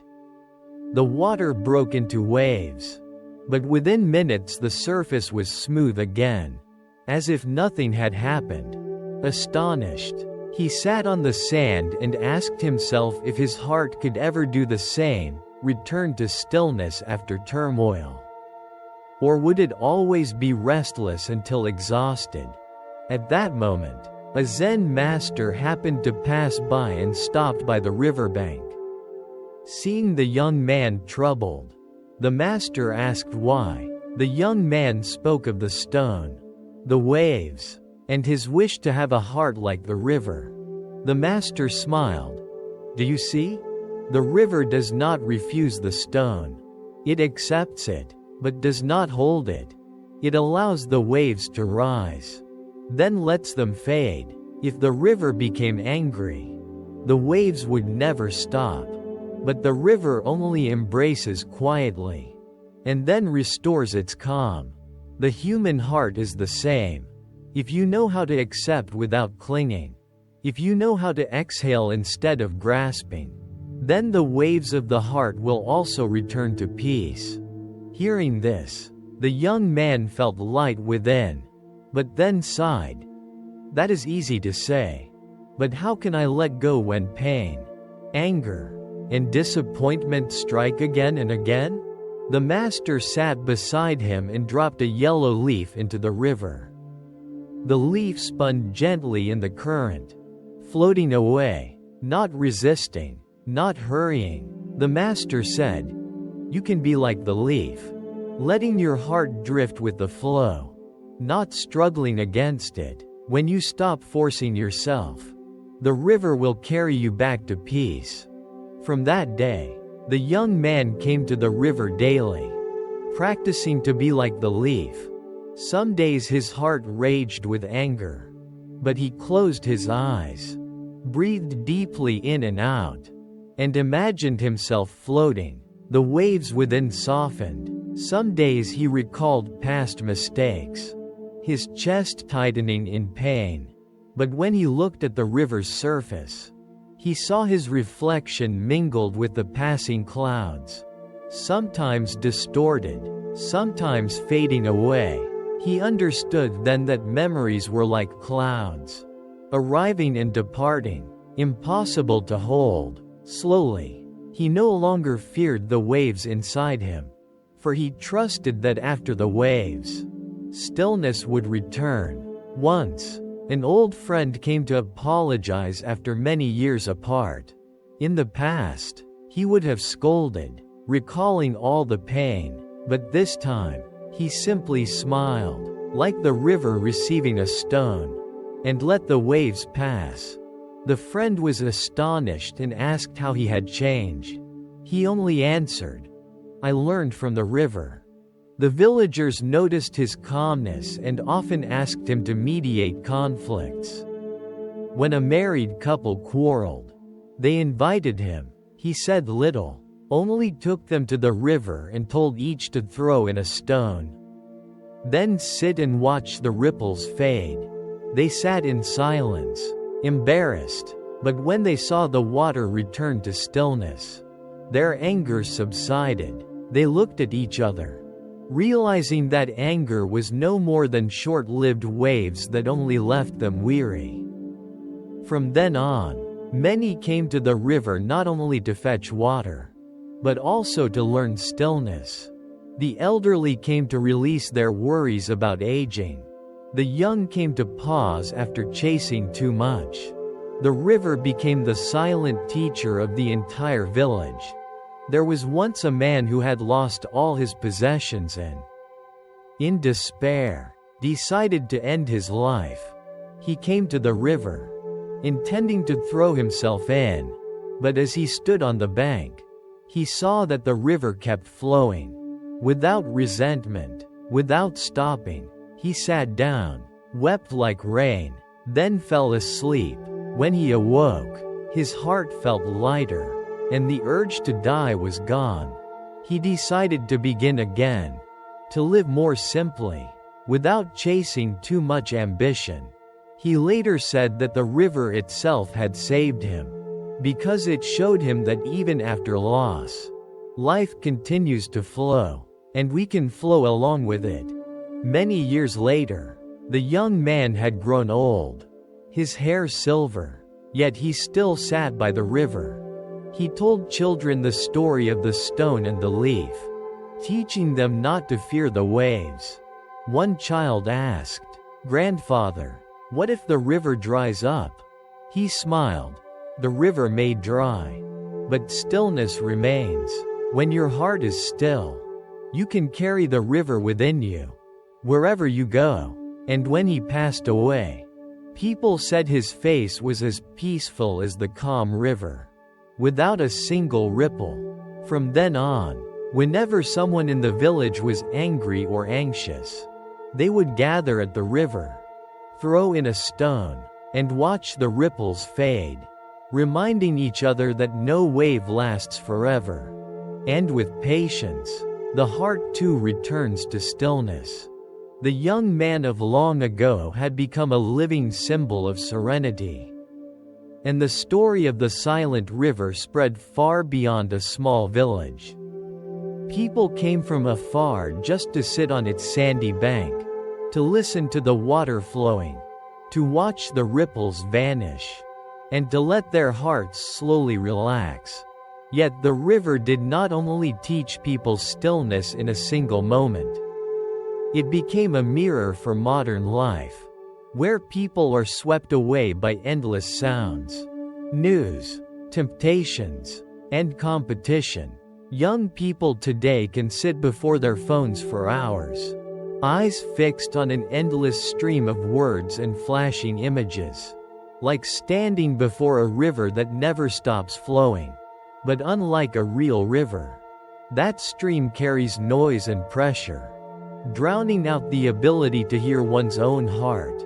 One young woman from the city came, her soul tangled after years of chasing studies, work, and comparisons with others. She said she felt like a tiny boat swept into the whirlpool of social media, each comment like a stone thrown into her heart, stirring waves without end. Sitting before the real river, for the first time she felt the difference. The river outside flowed gently, without struggle, without comparison, and its silence made her cry. She realized that all this time she had been staring at a false river, forgetting the true river within her own heart. Another young man worked in a large company, facing daily pressure, endless goals, and deadlines. He came to the old man by the river and confessed that his mind was like a storm of waves. Sleepless at night, restless by day, the old man only smiled and told him to put his phone down on the sand, close his eyes, and listen to the river. At first, he could not bear the emptiness. His heart raced as though an addict deprived of his fix. But slowly, his breathing calmed, his heartbeat steadied, and the sound of the river became a lullaby. He stayed for several days, never touching the screen, only listening to the water and speaking with the gentle villagers. When he returned to the city, he was changed, less hurried, able to pause, able to close his eyes for a few minutes each day and remember that within him there was also a silent river. There was once a married couple on the edge of divorce, weighed down by misunderstandings like stones cast into the water. They came to the old man for advice. He said nothing, only gave each a pebble and told them to throw it into the river and watch.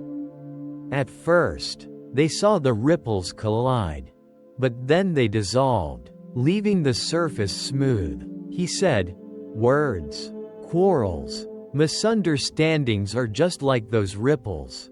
If you hold them in your heart, the waves will never cease.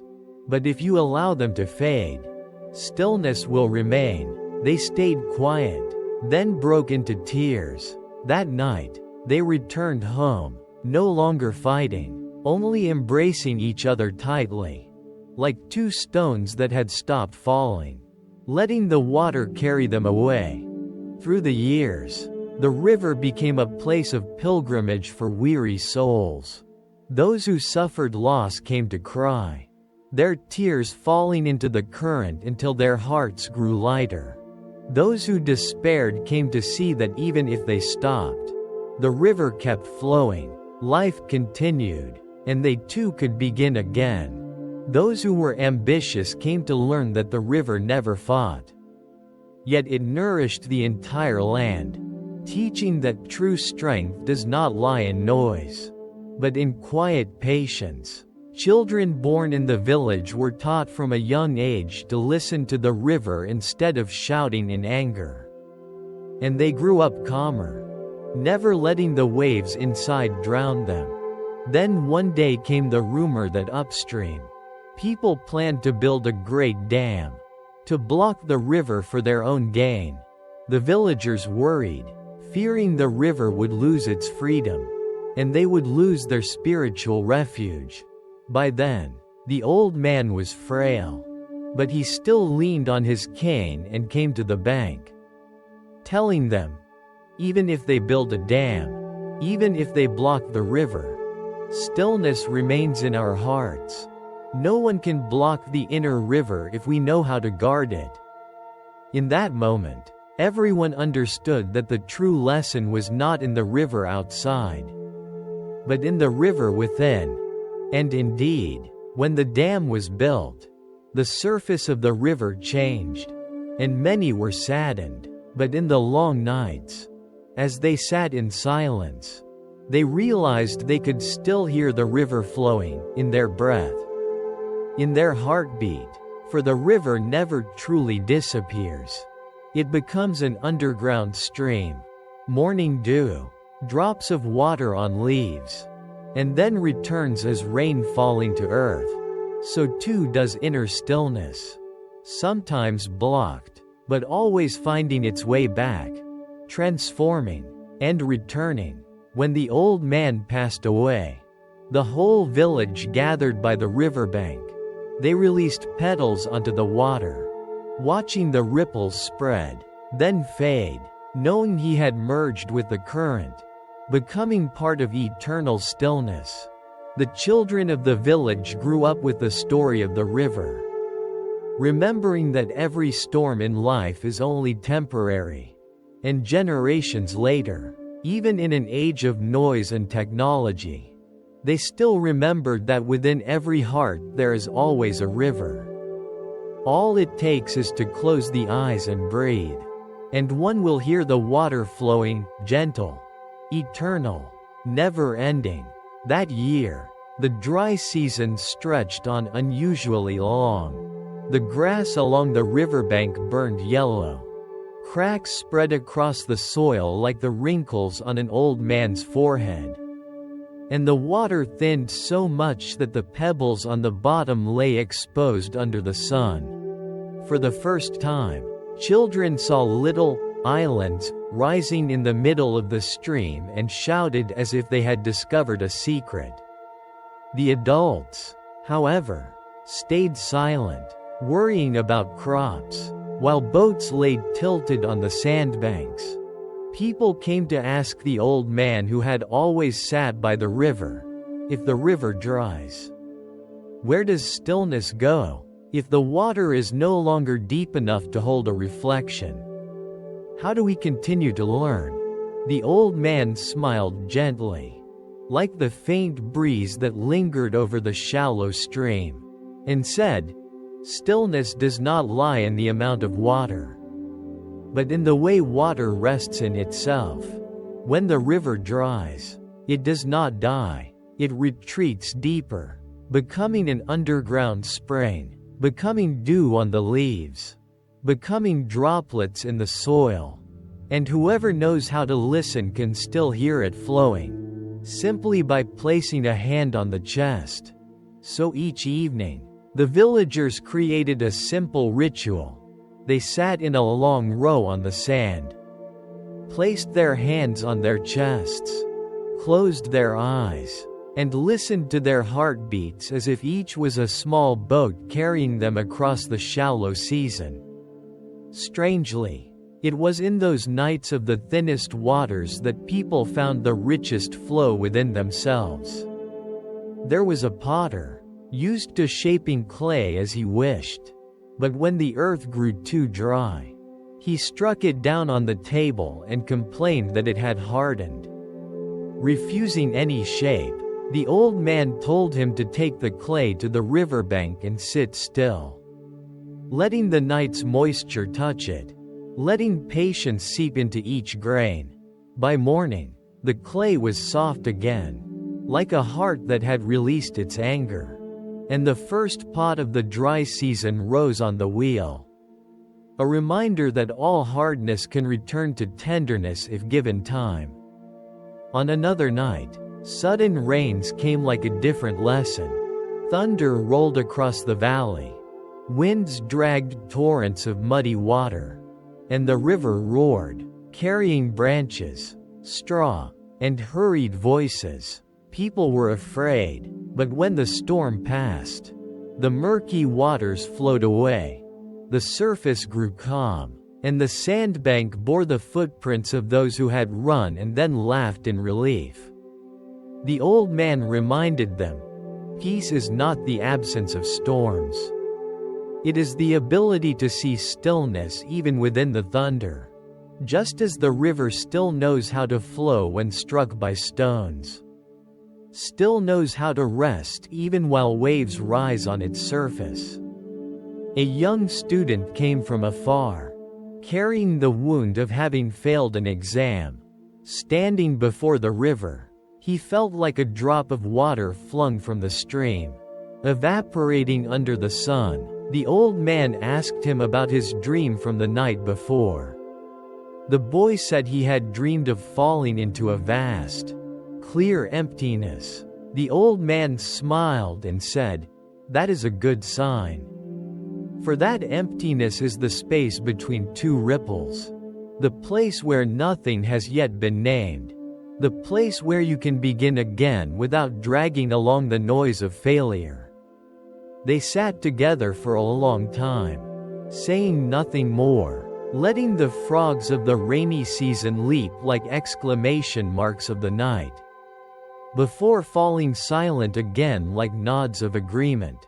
Time flowed as the river does, neither fast nor slow. One day people saw the old man had grown frail, though his eyes still shone like a drop of water catching the moonlight. He called a few children to him and told them the story of the yellow leaf he had once let fall, asking each to find a leaf of their own and release it on days of sorrow without telling anyone. That way they would learn silence, and they would learn to trust that every leaf eventually finds the sea. Just as every person finds stillness if they do not abandon the journey midway. On his final night, he asked his family and neighbors not to weep too much. If they must, let the tears fall onto their hands and listen to the sound. For tears too are a small river flowing across the face, washing away what needs to be washed. He asked that the door be left open so the scent of the river could drift in. For he wished to depart in the smell of silt and the sound of water tapping gently against the shore. When his last breath left him, it seemed strange that the wind fell so still that even the oil lamp did not flicker, as though the entire valley held its breath with him for a moment before exhaling long. And the river's voice returned, steady, as if it had never paused. They carried him to the riverbank and let white flowers float away. The water received them without fury, without coldness, simply taking them in and carrying them on, as it always had. For the first time, children saw that death was not as frightening as the whispered tales at night. They held each other's hands and asked where he had gone. Would he return? The elders answered, "He has merged with the river. And whenever the river touches your feet, that is him smiling." Years later, another dam rose, and another current found its way around it, a reminder that stumbling is only a bend in the path. Those who had once come to the river in their youth now had gray in their hair. They taught their children not with long lectures, but by sitting on the sandbank as in the old days, listening to the water as though it were a relative telling stories. Each ripple was a memory, each pause a place to rest. A young woman returned from the city after many years, carrying within her the hurried rhythm of elevators, meetings, and buzzing phones. She sat down, her hand unconsciously searching for her screen, then suddenly laughed at herself. She turned the phone off, rested her face on her knees, and listened to her heartbeat blending with the sound of the river. For the first time in a long time, She fell asleep in broad daylight. When she awoke, the sunlight had shifted across the trees, and she realized that here, time was measured not by alarms, but by shadows and water. The man who had once nearly ended his life came back too. Now guiding others, he repeated the words he had once been told: even if you stop, the river keeps flowing, and the miracle is that you can step back into that flow at any moment. He asked each person to throw a pebble into the water, each pebble bearing a name. I am not enough. I am abandoned. I am lesser. They watched the ripples spread and then dissolve, surprised at how such heavy names could vanish so simply. Upstream, where the river narrowed into streams, cattle herders sat among the grass, listening to water slip through rocks like a dialogue between two old friends. One question, one answer, each response not an argument but a smile.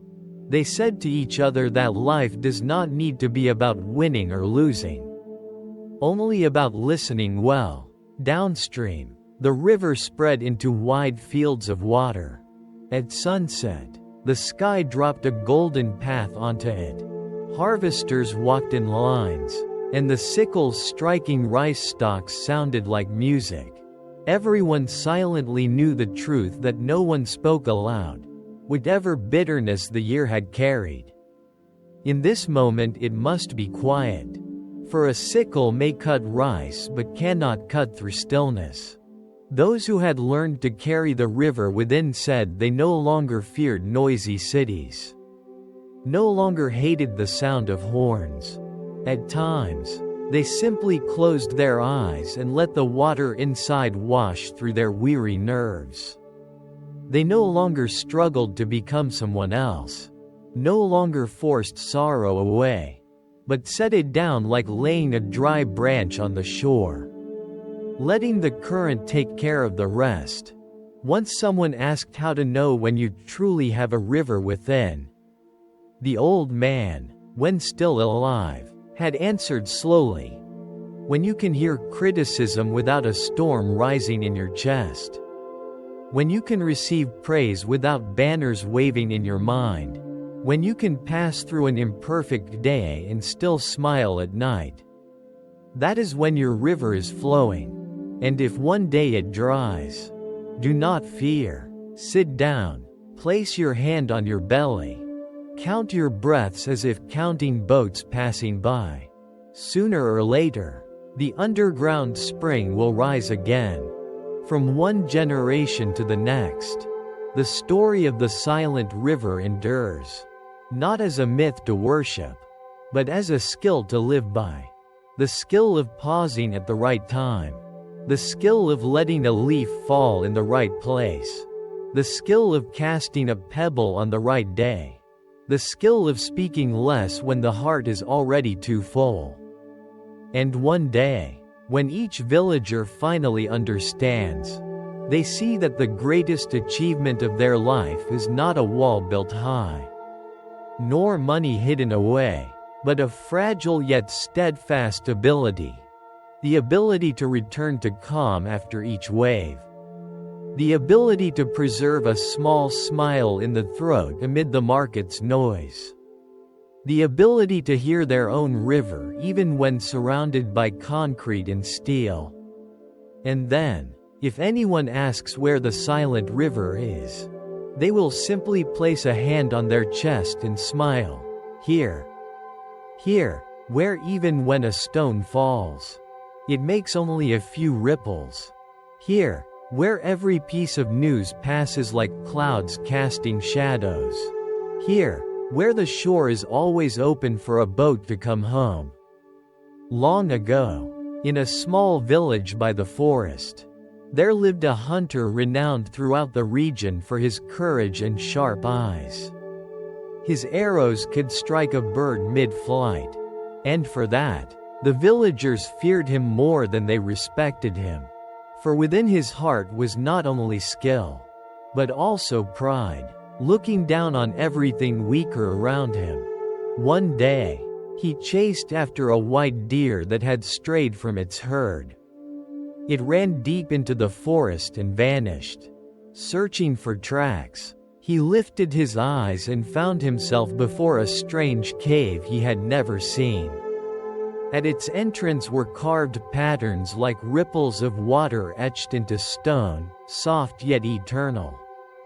Curious, he entered. Inside there were no beasts, no prey, only a great rock resting in the middle. Upon it sat an old monk in meditation, as still as a mountain.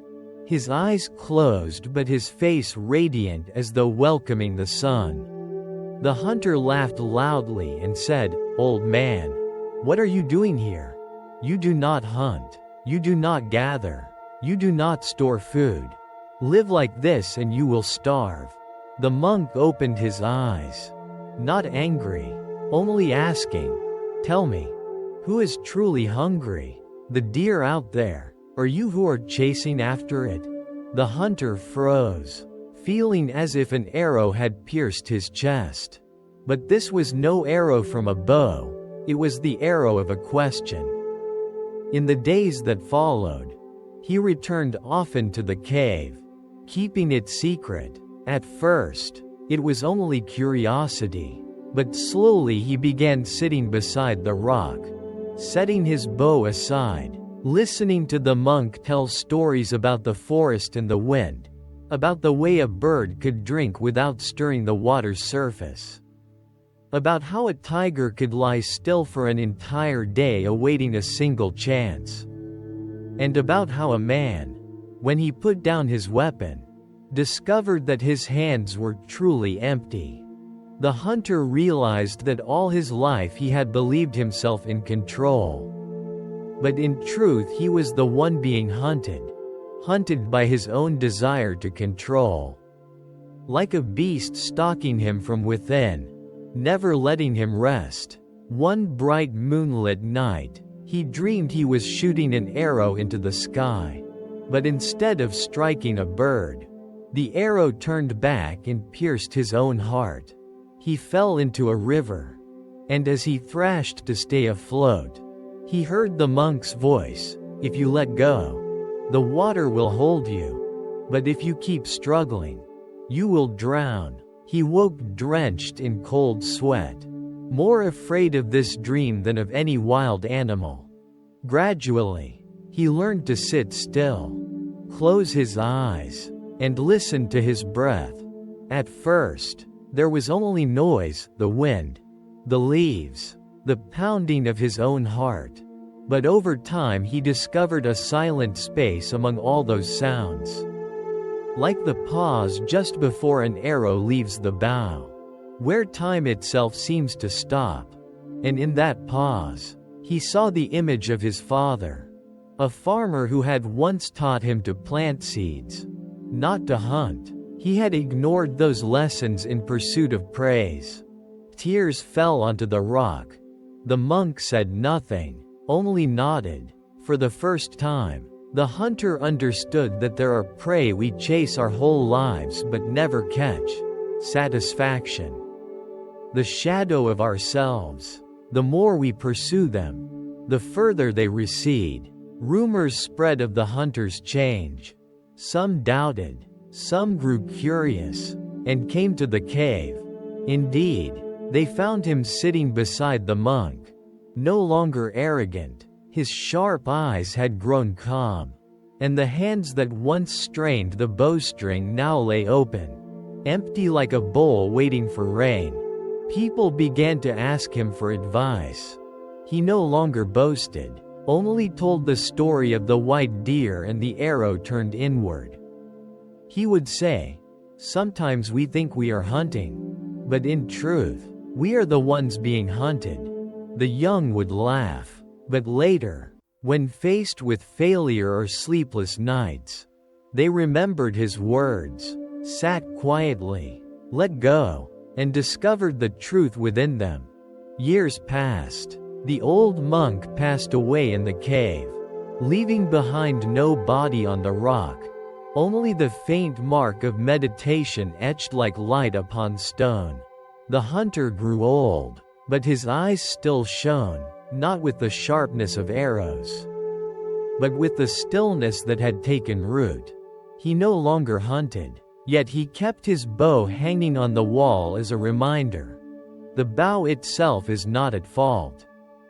The fault lies in the hand that does not know when to release. He became a teacher not through lectures, but by his presence. Whoever sat beside him found their breath slowing, their eyes clearing, their hearts less tangled.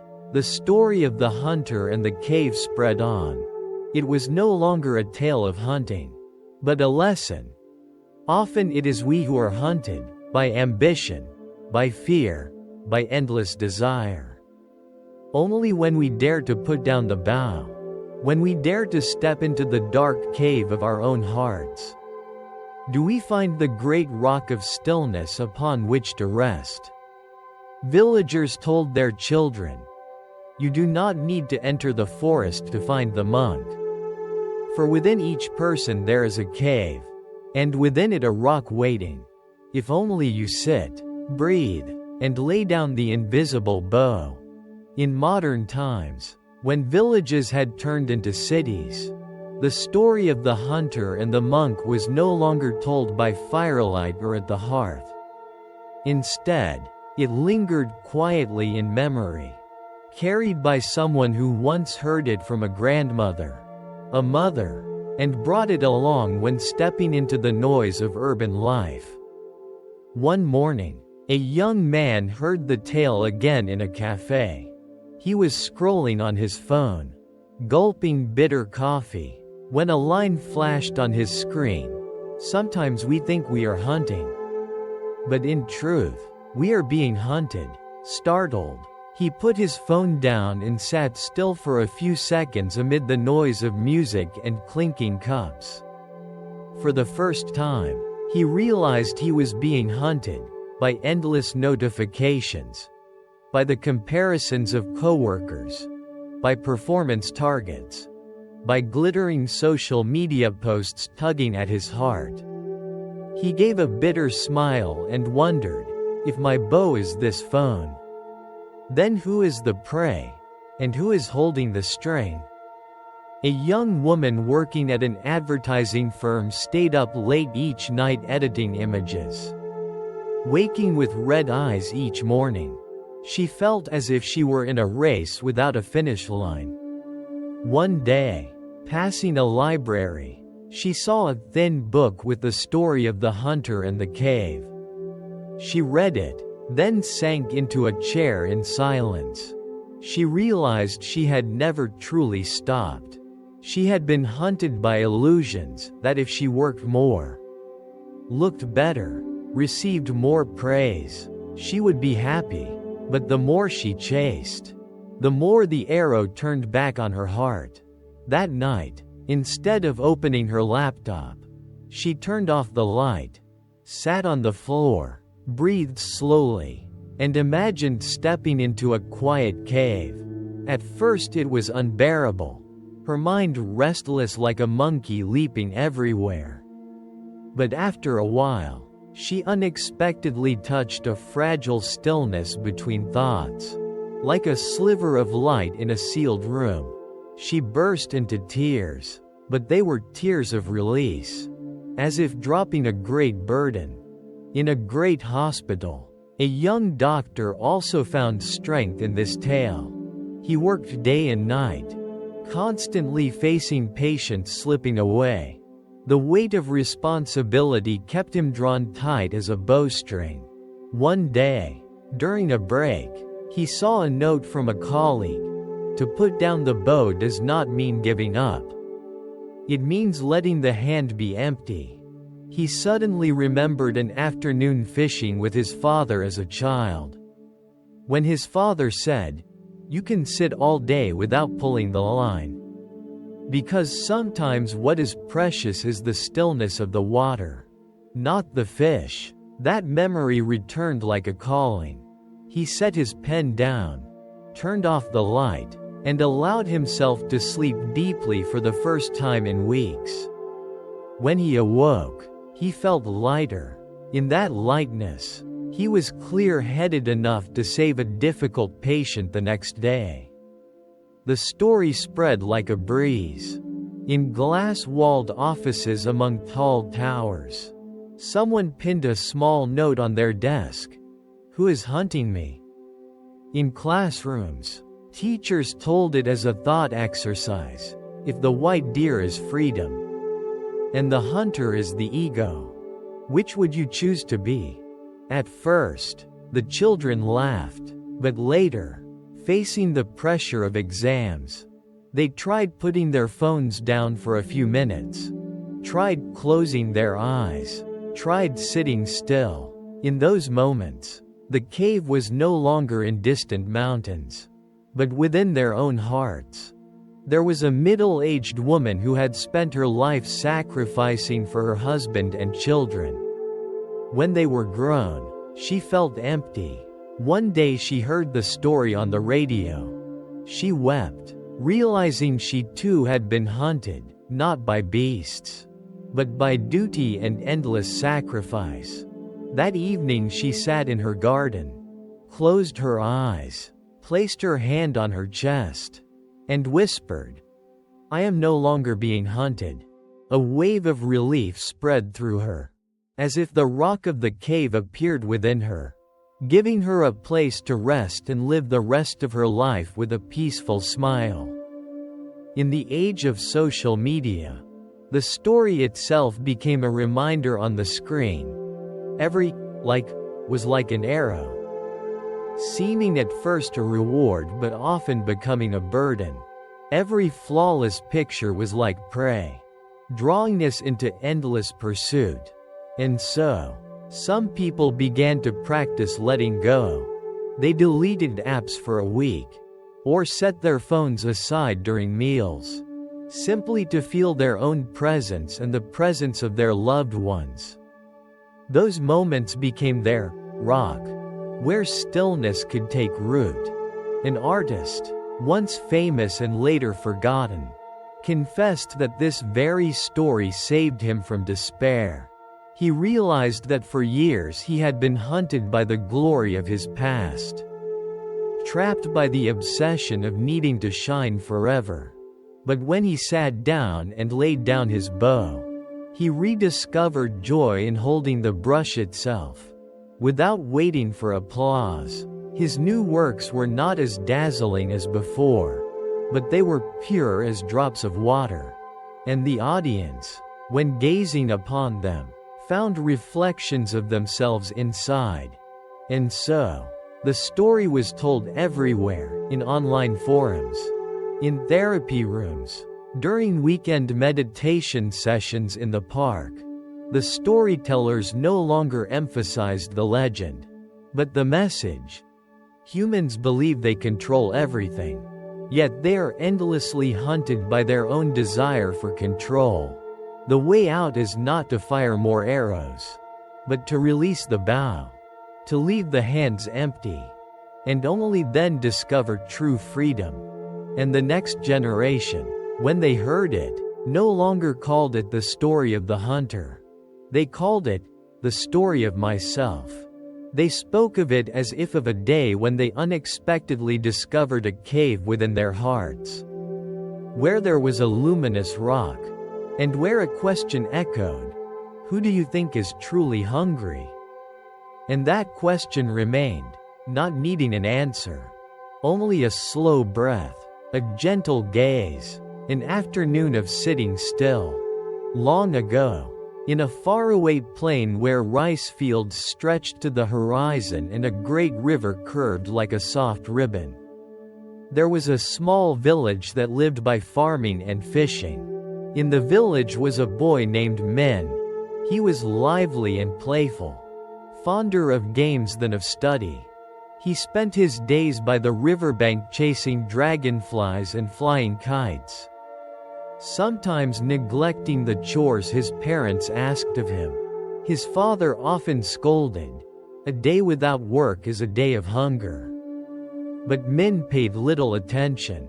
believing that life was only meant for fun. Then one year, a drought struck. The river dried, the rice withered, the fish died, and the entire village fell into hardship. Min's parents grew thin with worry, while Min himself still did not know how to help. One sweltering afternoon, he ran to the parched riverbed, where cracks spread across the soil. There he encountered an old monk meditating on an exposed rock. The monk opened his eyes, kind and gentle, and asked, "Do you see the river?" Min answered, "There is no river, only dry land." The monk smiled. "The river has not disappeared. It has only gone into hiding. Water still flows beneath the earth, though your eyes cannot see it. And just like that, within you too, there is a current, but you have not yet learned how to find it." From that day, Min returned often to meet the monk. At first, it was curiosity, but gradually, he grew captivated by the teachings. The monk did not tell him to study letters, nor did he force him to chant sutras. He only taught him how to listen to the wind, to the sound of falling leaves, to the chirping of crickets, to the growl of an empty stomach, and most of all, to the rhythm of his own breath. Min sat for hours by the dry river, eyes closed, ears open, and for the first time, instead of boredom, he discovered an entire world alive within silence. He heard his own heartbeat, and in each beat he realized something miraculous. It had never once stopped. Never once been lazy like him.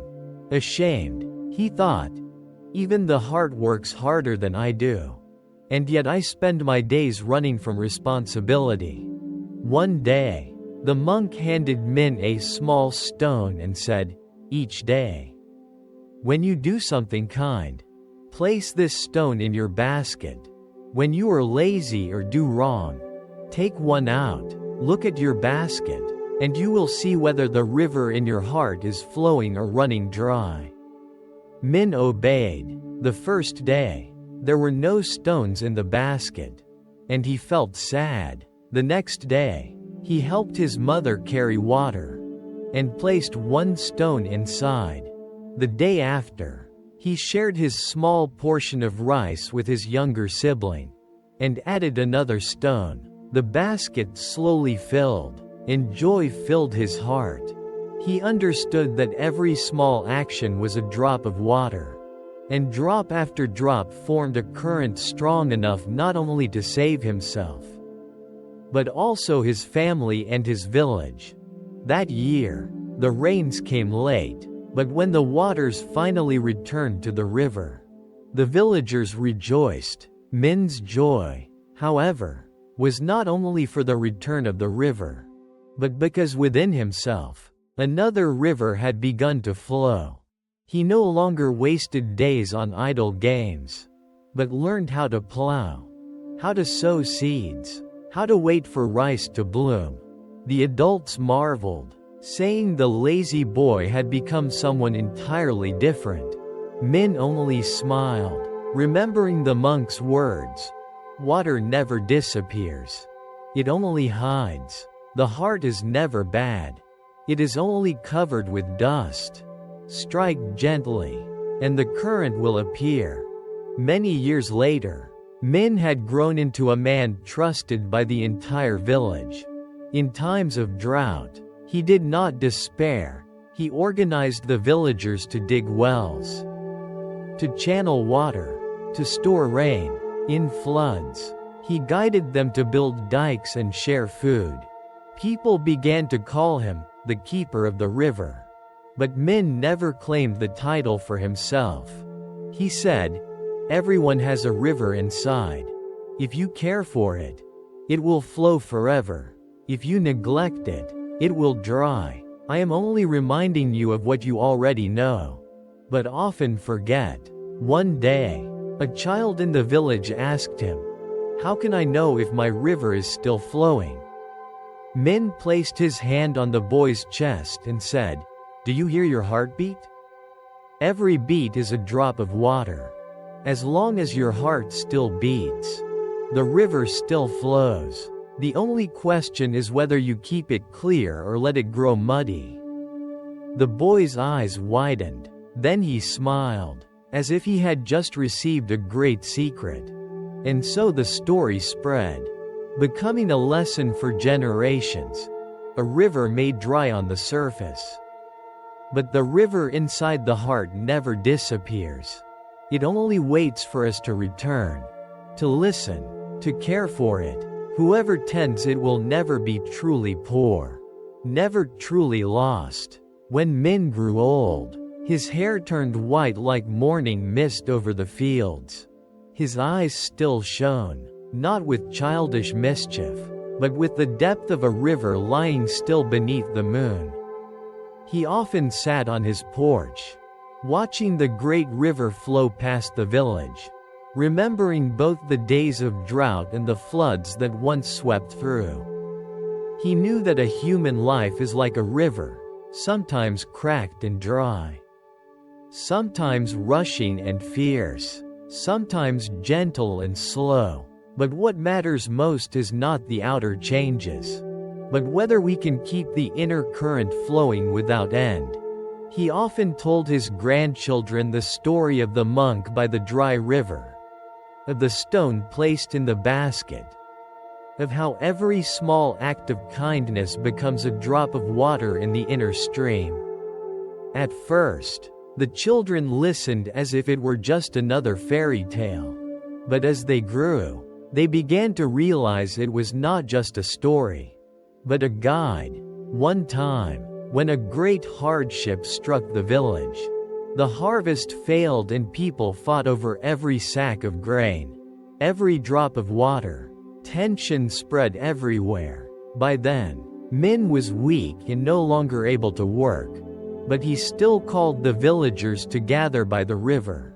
He took from his bag an old basket filled with the small stones he had been placing inside throughout his life. He said, "This is not just a basket of stones. It is my basket of water. Each stone is a drop that helped me endure the droughts. I did not keep them for myself, but to remind you that each of us has a river within. If we let our hearts dry with greed and selfishness, then even if the outer river is full, we will remain thirsty. But if we share, if we preserve the water in our hearts together, then even when the earth cracks, we will still have a current flowing." The villagers looked at him in silence. But from that day they began to quarrel less, to complain less. They shared their small portions of rice, carried water for the weak, and slowly, in hardship, they found peace again. Later, when Min passed away, the people did not bury the basket with him. Instead, they placed it by the riverbank for all to see. The basket became a symbol, reminding everyone that kindness and patience never vanish. They accumulate drop by drop, until they become a great river. Children would often sit by the basket, placing a stone inside as a promise to do one good deed that day. And strangely, this habit turned the entire village, generation after generation, into a community of compassion, where no one was ever left hungry or thirsty alone. But the river within does not only flow when we are happy or alive, it continues even as we face death. One night, before closing his eyes for the last time, Min told his son, "This river does not belong to me, nor to any one person. It flows from generation to generation. When I am gone, look at the river. You will see I am still there." And indeed, when Min died, his son went to the river, watched the water drift, heard the sound of waves against the shore, and wept, not in despair, but in the certainty that his father had never left. From then on, whenever he missed his father, he did not cry inside the house. He went to the river, sat quietly, and let the sound of flowing water soothe his heart.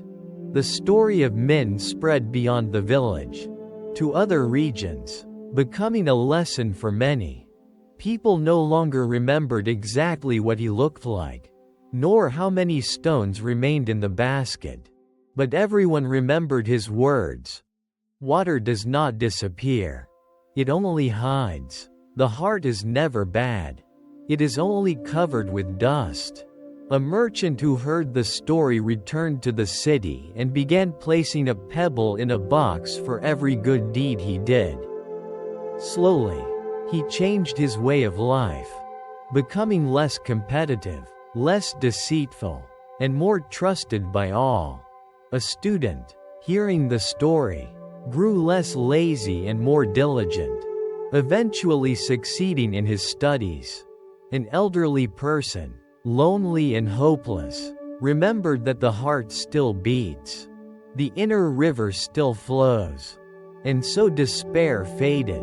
The story traveled even farther, becoming not only a tale of one village but a symbol for people everywhere. They realized that the river within is compassion, patience, breath, and the ability to listen. When we tend it, it nourishes not only ourselves but the whole community.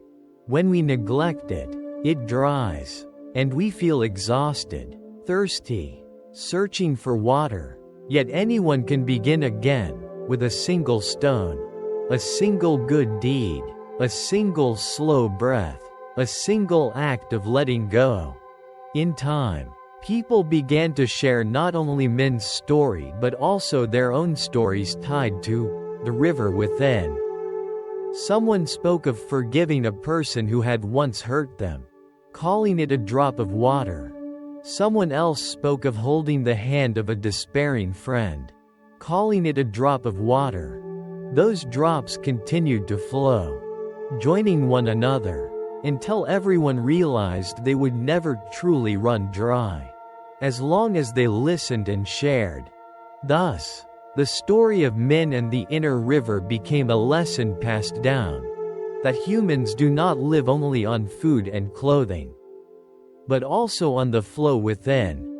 And when we protect that river, we can endure drought, turn deserts into gardens, transform suffering into peace, and meet death as a gentle continuation. Long ago, in a coastal village where the waves crashed day and night and the salty wind filled every alley, there lived a fisherman named Lamb. Like generations before him, he made his living from the sea, knowing every current of fish, every wave, every season of wind. But within him lived a deep fear, the fear of the ocean's rage. As a child, he had watched his father die in a violent storm, the boat swallowed by waves tall as mountains.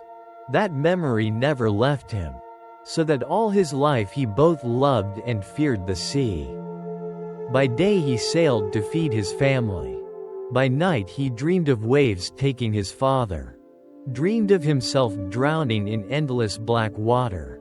The nightmare made him want to abandon fishing, but poverty and hunger always drove him back.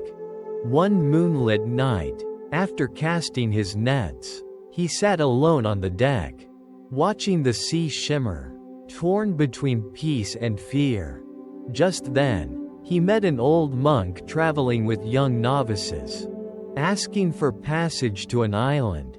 He agreed, and throughout the journey, he heard their quiet chanting rising among the waves.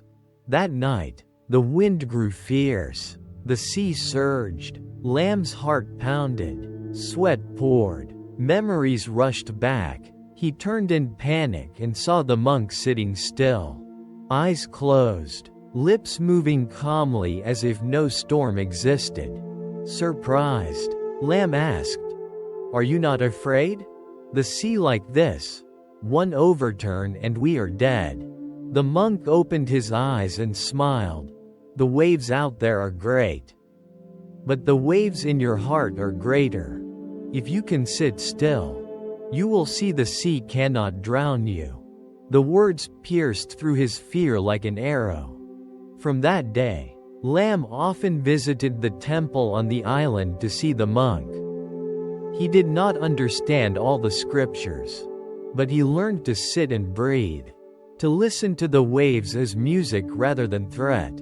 At first, the stillness was unbearable. His heart raced faster. But gradually, as his breath deepened, he discovered a quiet space between the beats, a space untouched by fear. In that space, he saw the image of his father, not drowning, but smiling. His tears fell, yet for the first time they were not of terror, but of relief. On another day, the monk gave him a practice. Look at the wave, but see the water. Waves are born, rise, and dissolve, but the water never disappears. People are the same. Your father has never vanished. He has only changed form. If you see only the wave, you will be afraid. If you see the water, you will be at peace. From then on, each time Lam sailed, the sea was no longer an enemy but a teacher. In the waves, he saw his father return in every crest. In the wind, he heard his father's voice. The sea was no longer a terror, but a mirror of his own heart. The villagers began to notice that Lam had changed. In the past, whenever the wind rose, he would panic and urge everyone to return to shore. Now he was calmer, able to tell the difference between a true storm and a passing breeze. He taught the young men how to listen to the waves, not only with their ears, but with their hearts. He told them, the sea's waves are like worries in the heart. If you only look at the surface, they seem endless, but if you listen deeply, you will see the water. And water is vast, forgiving, never lost. The youth found his words both strange and reasonable. And little by little, they learned to face their own fears. When he grew old, Lam no longer went out to sea, but he still sat by the shore, watching the waves and telling stories. The village children loved hearing about his stormy journeys. But what they remembered most was not the giant fish or fierce waves, but the way he smiled as he said, "The waves no longer frighten me. They only remind me that I am like them, sometimes rising, sometimes fading, but in essence, I am still water." That sentence was passed from one person to another, becoming a reminder whenever someone felt worried or afraid. When Lam died, his ashes were carried to the sea and scattered into the waves. The sky was clear, the ocean calm, but everyone felt his presence in the rolling swells, as if he had never left. The story of the fisherman who feared the sea and then overcame that fear became a legend in the village, teaching that fear is only a wave, but our true nature is water. And once we realize that, nothing can drown us. From the day Lam lost his father to the storm, the memory stayed like a scar that never healed. It weighed upon his childhood, followed him into old age, and grew into a shadow that stretched across his entire life. He lived in constant dread, his heart pounding each time he went to sea. And even at home, he dreamed of his father thrashing in the waves. It was as if death did not come once, but returned again and again in every nightmare. But after meeting the old monk on the boat, after hearing the teaching that the waves outside are never as dangerous as the waves inside, Lam began a different journey, the journey of facing his own fear. He learned to sit without running, to look straight at the wave of memory and see that behind it was the vast, forgiving water. On moonlit nights, He sat quietly by the sea, listening to the waves as wordless music. Each crash was like the deep breath of the ocean, and in that rhythm, he realized that his father had never truly left, but had dissolved into water, becoming wave, cloud, and rain, returning to nourish people and the world. Once, when a storm struck, the villagers rushed to pull their boats ashore, while Lamb stood still, gazing at the towering waves.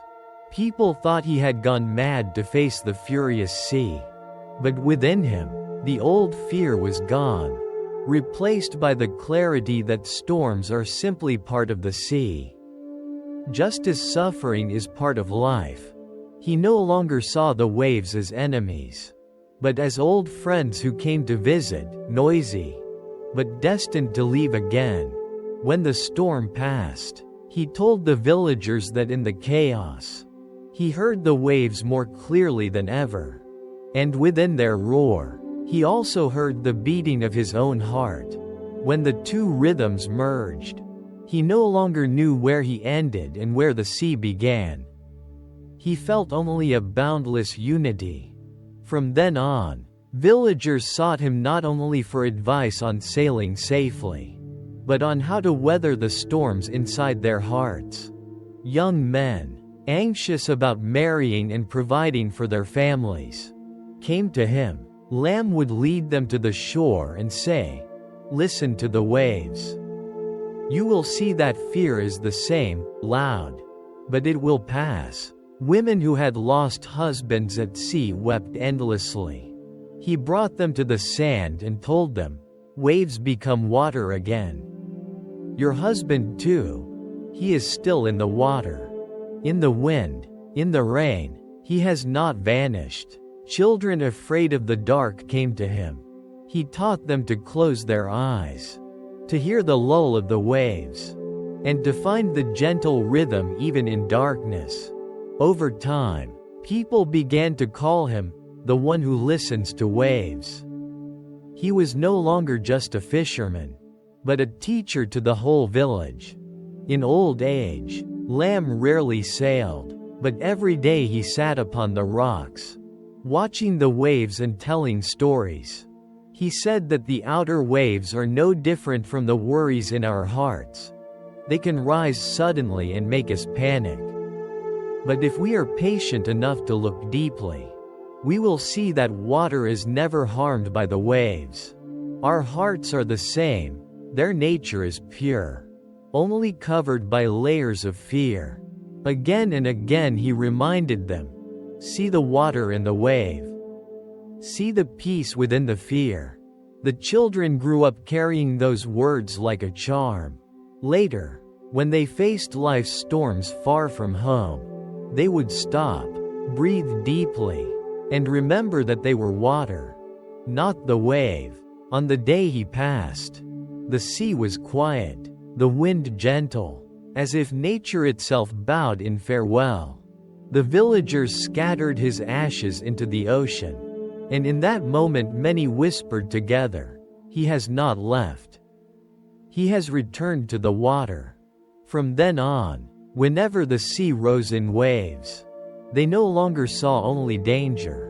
They also saw Lamb's figure, his smile in every crest of foam.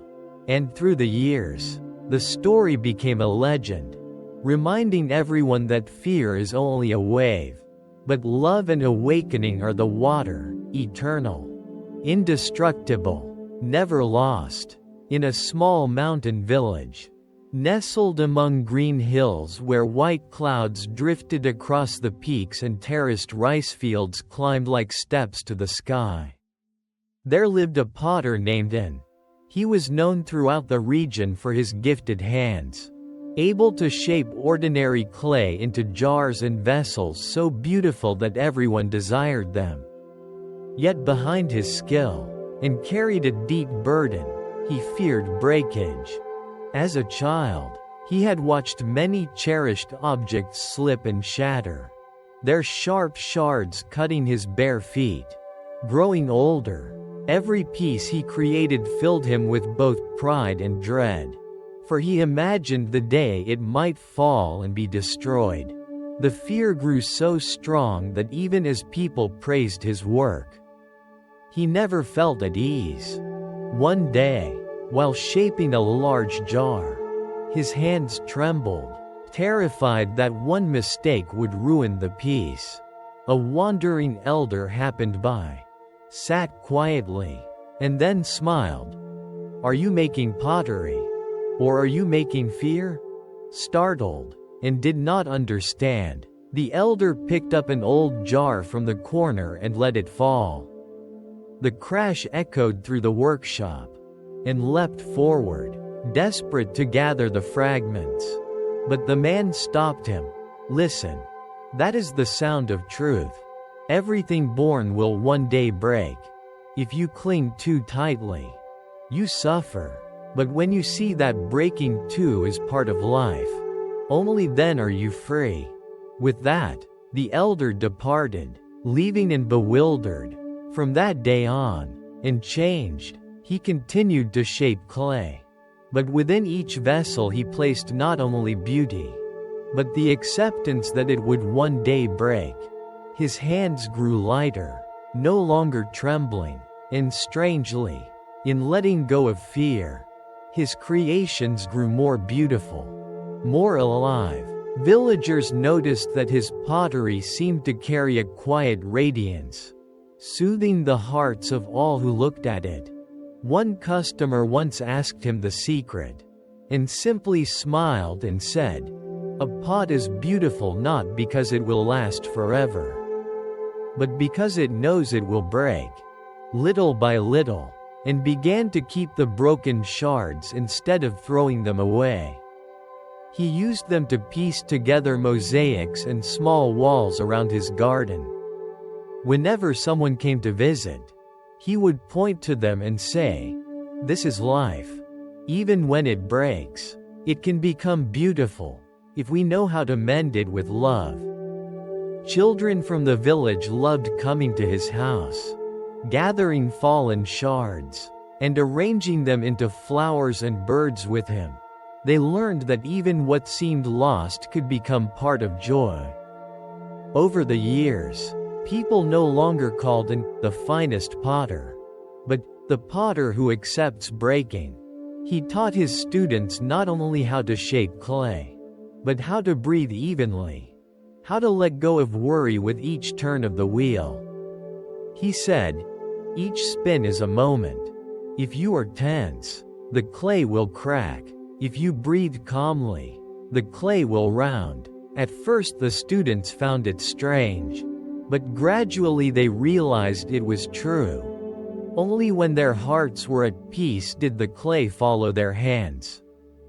At the end of his life, and sat in his small home, surrounded by vessels and mosaics of shards, no longer afraid. When a jar broke, he smiled. When clay split, he accepted it. He knew that he too was like those pots, one day he would fall apart.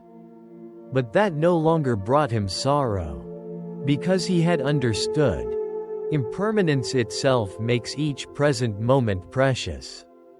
When he passed away, people did not mourn in despair. Instead, they remembered his gentle smile whenever he heard pottery shatter. And they whispered, "He has not gone. He has simply become part of the fragments of this life." The story of the potter and his fear of breaking became a teaching handed down, that one is truly free only when one accepts impermanence. Nothing lasts forever, and yet it is precisely that impermanence which opens up a deeper beauty, the beauty of the present, of each breath, each glance, each turn of the wheel, and realized that what he once saw as the greatest curse of his life, the breaking, the loss, had become the richest material for both his art and his inner peace. In the past, whenever a pot slipped and shattered, it tore at his heart as if he had lost part of himself. His hands shook as he gathered the cold shards. His mind filled with the question, why must it break? Why must all my effort vanish in a moment? But after meeting the old traveler and hearing the teaching of impermanence, he learned to see differently. Now, when a jar fell, the sound of breaking was no longer terror, but music of transformation. He sat quietly, listening to the shattering as one listens to a natural symphony. And in his heart, pain softened into a smile. The villagers, too, were transformed by his way of living. They had once thought of pottery as fragile treasures to be protected from every risk of breaking. But when they saw him picking up shards and arranging them into radiant walls around his garden, they were surprised, and slowly understood. Beauty does not lie in wholeness, but in transformation. Under his hands, fragments of every color became flowers, birds, and stars on earthen walls. Children brought him discarded pieces, delighted to see new pictures blossom from what seemed worthless. They learned that even loss could be the beginning of something new. One day, a wealthy merchant from afar visited En's home. He expected shelves filled with flawless pots, but instead saw walls of mosaic made from broken shards. He laughed scornfully, calling it waste. Broken things should be discarded, he said, and only invited him to sit, handed him a shard, and asked, "What do you see in this piece?" The merchant replied, "It is useless," and smiled, "Yes, alone it is useless, but many pieces together form a picture. So it is with a human life, sometimes breaking, sometimes losing, but when seen as a whole, all of it blends into beauty."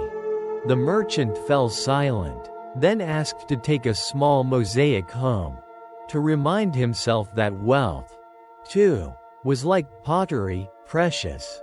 Yes, but one day it would break. And when that day came, what mattered was not what he owned, but how he learned to see its breaking. As old age came, and no longer had the strength to mold much clay, he spent more time teaching his apprentices to spin the wheel, to breathe with each movement of their hands. He often said, "When your hands tremble with fear of mistakes, the clay will crack. When your heart is calm, the clay will round." Clay listens to your heart. At first, they thought it was a metaphor, but with years of practice, they found it true. Only when the potter released worry did the vessel take graceful shape. And from those words, generations of students learned not just pottery, but life itself, not to fear breaking, not to fear loss, but to embrace everything as a natural part of existence. One spring, as plum blossoms turned the village white, and sat under a tree, watching children play with shards. In their eyes he saw innocence without fear. And he knew what he had passed down was not only pottery, but a way of living. He closed his eyes, breathed deeply, and felt light as an empty jar, free of all burden. Not long after, and passed away, the villagers did not raise a stone grave, but built a wall of thousands of shards. Glimmering in the sunlight, each piece was a memory, a trace of time. They called it the Wall of Impermanence. From then on, whenever a pot broke, no one cried out in despair. They simply picked up the pieces and placed them in the wall. The wall grew larger, more radiant, a testament that breaking is never an end, but another chapter of beauty. The story of En, the potter who once feared breaking, then embraced it and turned it into art, was passed on for generations. It reminded people that in every shatter there can be a smile. In every loss a beginning, and that only in understanding this do we live in true peace. His apprentices, grown and scattered, carried with them the spirit of art from fragments. Some stayed in the village, continuing the craft, but they no longer sold only flawless jars. They created vessels with deliberate cracks, repaired with veins of shining gold, like what the Japanese would later call kintsugi. When asked why they did not make them perfect, they told the story of Master In, who had taught that perfection lies not in smooth surfaces, but in honoring every wound, every break. Others left the village, carrying small wheels and handfuls of clay. Traveling from market to market, they shaped pots while telling the story that life is never whole. But in its imperfection lies its deepest beauty, the beauty of cherishing each fleeting moment. Wherever students traveled, people saw that cracked pottery could still be beautiful, and walls of broken shards could still shine with light. Slowly, hearts became less burdened by the obsession with keeping everything whole. A widow who had lost her husband wept less when holding a vase mended with gold. A child who dropped a toy learned that broken pieces could be rearranged into something new. Without clinging to the past, stories of an and the wall of impermanence spread like a breeze, carrying warmth into hearts once trembling with fear of loss. Among his students, there was one named Nhi, the only one not particularly skillful with her hands, but gifted with a deeply sensitive heart. Nhi could not shape clay into jars very well, but she could tell stories beautifully. Years spent at N's side, listening to his teachings on impermanence, soaked into her like rain into earth. When she grew up, she became a storyteller, carrying with her a bag full of broken shards. Wherever she went, she laid them out before her, piecing them into flowers or butterflies as she told the story that this is life, breaking apart and coming together again, dissolving and transforming into something new. Crowds gathered around her, listening to her steady voice, watching her hands gently fit shards together. In that moment, their own fears softened. A man scarred by a broken love, a woman mourning her parents. Each listener felt as if their sorrow too could be shaped into a flower. Years later, the pottery wall in N's village was no longer just a small garden wall. It had grown, as villagers brought every broken item, not to discard, but to place into the wall. Children raised in this custom no longer feared the sound of breaking. To them, it was part of play, a chance to add one more piece to the shared mosaic. On bright moonlit nights, the entire village gathered by the wall, where thousands of shards glowed like a galaxy on Earth. Elders told stories of N. Children listened with shining eyes. And the village was wrapped in a peace beyond words. From village to village, from mountain hamlets to river plains, the story spread. People no longer saw breaking as pure loss, but as transformation. When a roof collapsed, they rebuilt with the old bricks. When a jar shattered, they turned it into a seat. When a love ended, they wrote it into a song. All of it sprouted from the seed and had planted the seed of acceptance and creativity in impermanence. Decades later, no one remembered N's exact face, but everyone remembered his gentle smile, and the way he cradled a broken shard as if it were a precious jewel. Generations continued to pass on his story of a potter once terrified of breaking, who transformed fragments into the art of living. As Nhi traveled from marketplace to marketplace, Her simple stories became streams wearing away stone. At first only a few stopped to listen. Perhaps a handful of children gathering shards with her. But soon her storytelling drew crowds so large that entire villages would pause their work just to hear her. She never lectured on lofty teachings. She simply set a shard before her and told, in her steady voice, how a potter once trembled at the sound of breaking, until the day he learned there could be a smile within the shattering. Listeners saw themselves in the tale. A father who had lost his harvest found hope, realizing failure was only one more break. A mother who had lost her child felt her grief soften, understanding that separation too is impermanent.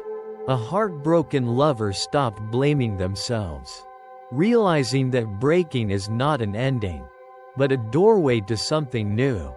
Word of the girl with the bag of shards spread far. She was invited even to bustling cities, where the wealthy clung to possessions and merchants cared only for profit. There, her lesson on impermanence struck even deeper. Once, at a great fair, she set a broken piece before a powerful official. He sneered that only the poor valued broken things, while he sought only unbroken gold. Nhi said nothing. She quietly pieced 3 shards into a lotus flower and set it before him. The crowd fell silent. In the light, the shards glimmered into a radiant bloom. The official's hand trembled as he touched it, and his eyes grew wet. He remembered his late wife, who had loved lotuses, and the love he had lost but never released. With bowed head, he whispered that he had never imagined a shard could pierce his heart so deeply. From then on, and other disciples joined Nhi in building walls of impermanence in many places. Not just their old village.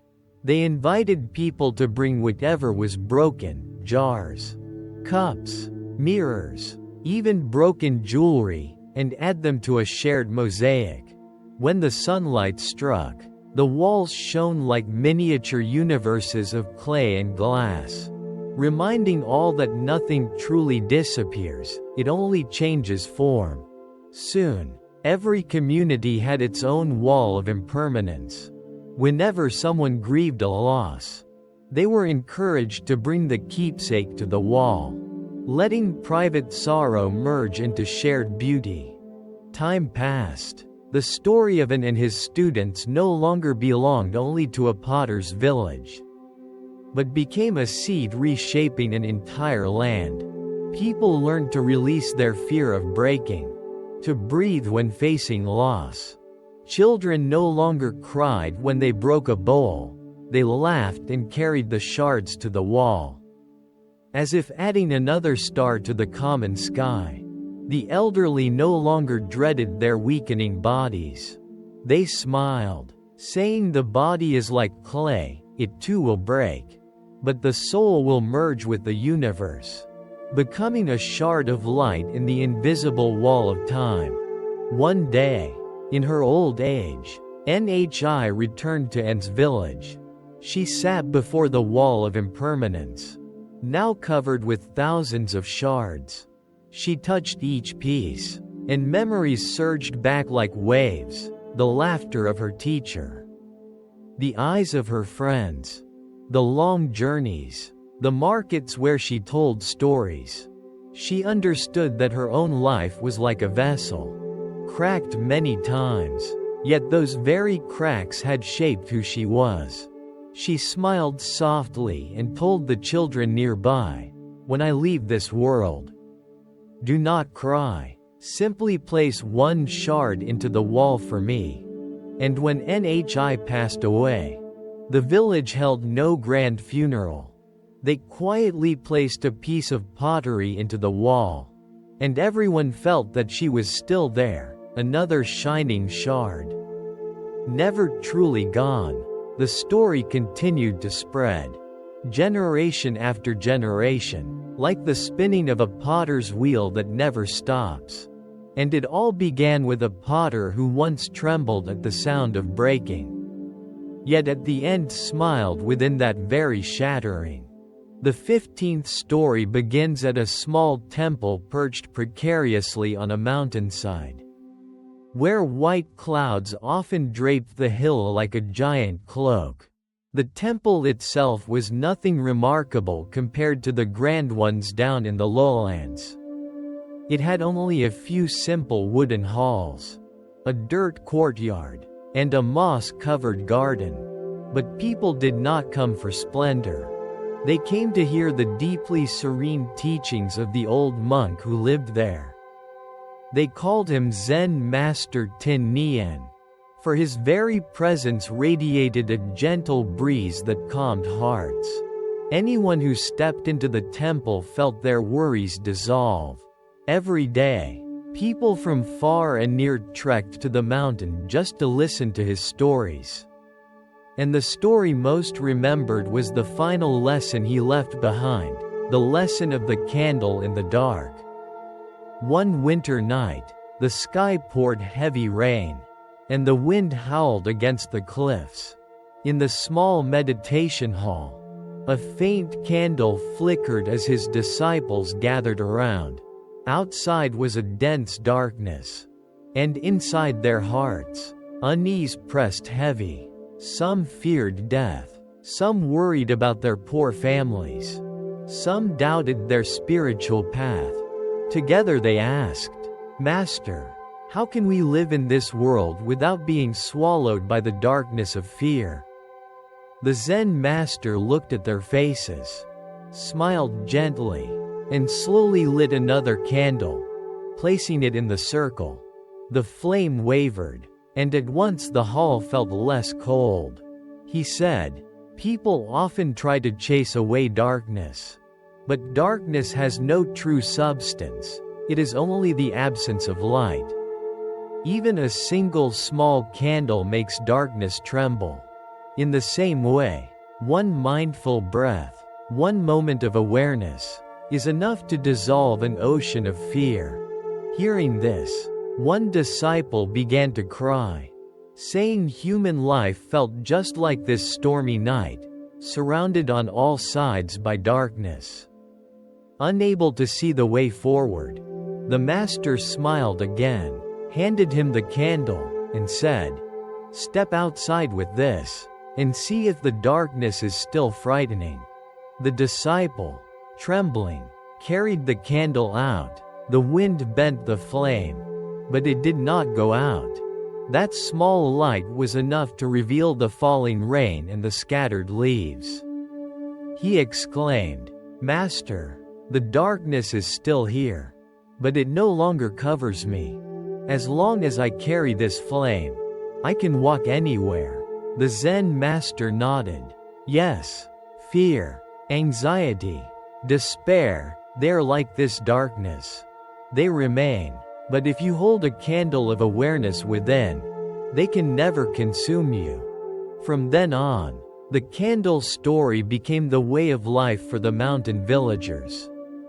In hardship, they lit a candle to remind each other that even a small light was enough to guide them. A father who had lost his harvest sat breathing deeply by a candle, remembering he still had hands to plant again. A grieving mother, gazing at the flickering flame, realized her love had never gone out. Children too learned that nightfall was no longer frightening, because once a candle was lit, all felt safe. Year after year, Master Tin Nien retold the candle story to new disciples each winter, until his final day, when he knew he was leaving this world. He gave them only one instruction: "When I am gone, do not build a tall stupa. Do not burn paper offerings. Simply light a single candle, sit in silence, and breathe. Remember, darkness has no power if light still remains." The disciples wept, but when he passed, they did exactly as he asked. One candle burned in the meditation hall. And strangely, everyone sitting there felt their hearts shine bright, free of fear. This 15th story, though simple, became the key that helped countless people through centuries to face fear and anxiety. Whenever someone despaired, the villagers would advise, "Light a candle in your heart." And that candle was not merely an external flame, but mindful breathing, awareness in every moment. From that small mountain temple, the teaching spread across plains and even to faraway lands, reminding humanity that fear is only darkness, while an awakened mind is light that never goes out. After Zen master Tin Nian passed, the last candle he left in the meditation hall did not simply die out like an ordinary flame. It became a living symbol in the hearts of his disciples. They watched it flicker until the final moment, and when it faded, none of them felt loss. Instead, their hearts glowed with the certainty that the Master was still there, in every breath, in every step. From that day, each carried his invisible candle into the world, sowing seeds of light wherever shadows remained. One young monk went down the mountain into war-torn villages. At night, he gathered children, lit a candle, and taught them to breathe so they could forget the clash of weapons outside. A nun went quietly to poor marketplaces, lit a candle by a vegetable stall, and smiled at buyers and sellers so they could feel compassion still lived. A wanderer traveled to distant seas, sitting with fishermen at night, lighting a tiny candle against the wind so that no one feared the vast ocean. Wherever his disciples went, people learned that no great temple, no grand statue, no elaborate rituals were needed. A single candle and one mindful breath were enough to stay steady through storms. A poor family, when their crops failed, no longer cried as before. Instead, they sat together at the table, lit their one candle, held hands, and breathed, saying this light would carry them through dark days. A widower once, broken with grief and ready to end his life, wandered into a temple at night. There he saw one of Master Tin Nian's disciples sitting quietly by a candle, breathing slowly. He sat down, followed along, and by the end of the night, he realized his pain was still there, but it no longer drowned him, because a flame had been lit in his heart. The candle of Tin Nian, step by step through his disciples, traveled far beyond the small mountain temple. It went into fields, where farmers lit candles after long days of plowing, resting in silence instead of complaining. It went into hospitals, where patients trembling on the edge of death smiled calmly beside a tiny flame at their bedside.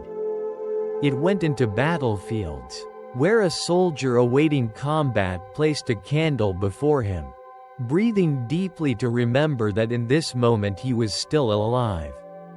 And light was still here.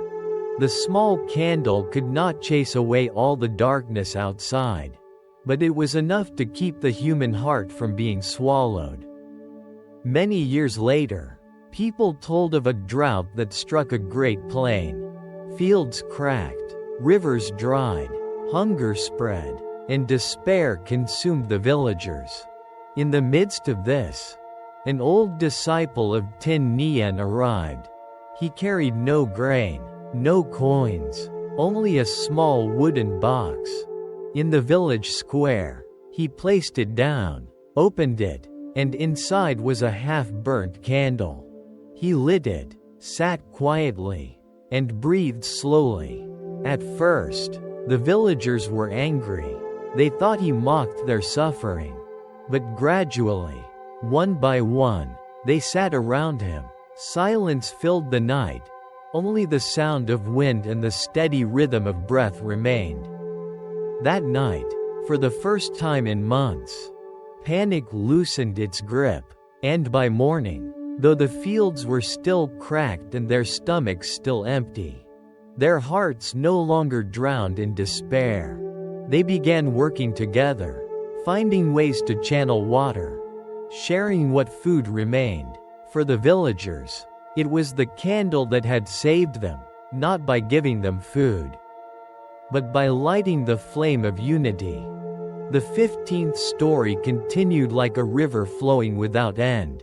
From the small mountain temple, the candle spread across the human world. It was no longer merely an object to brighten the night, but an eternal symbol of faith, of mindfulness, of resting in peace amidst suffering. Parents taught children, whenever the heart is lost in darkness, light the candle within, and then, even if the night outside is endless, you will still find the path forward. Centuries passed, and though few remembered Zen Master Tin Nian's face, all remembered the candle he left, the flame that never dies, burning forever in each mindful breath. After the Master's passing, his disciples carried a great emptiness. Yet within it, they also felt entrusted with an invisible flame, a legacy no force could extinguish. They often recalled that final moment in the meditation hall, one last candle burning silently against the cold wind and shadows. And yet, everyone felt a strength more powerful than ever before. That single flame lit not just the room, but their hearts, and each disciple carried it down the mountain in their own way. One went east, to lonely fishing villages along the sea. People there lived each day on restless waves, haunted at night by fear of the ocean. The disciple would sit quietly on the shore, light a small candle, and breathe. Children gathered, elders watched, and soon, a strange calm fell across the beach. From then on, every fishing trip carried not only nets but also a candle, not for light, but as a reminder that even in the thickest darkness, the light of a quiet heart remained.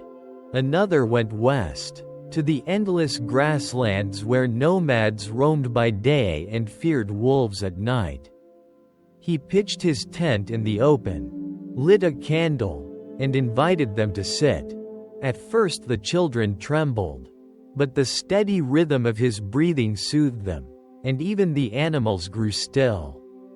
That night, no wolves came, and the nomads experienced their first peaceful sleep in years. Others went south, into war-torn lands where swords clashed and cries filled the nights. They carried no weapons, no food, only candles. While villagers fled, they sat in the square, lit their candles, and remained unmoving. Soldiers, seeing such stillness, lowered their weapons, unable to strike. That fragile flame stopped a massacre. The story spread. True power does not come from blades, but from the light of an unmoving heart. Some disciples traveled north, into frozen lands where winter lasted endlessly and the sun vanished for months.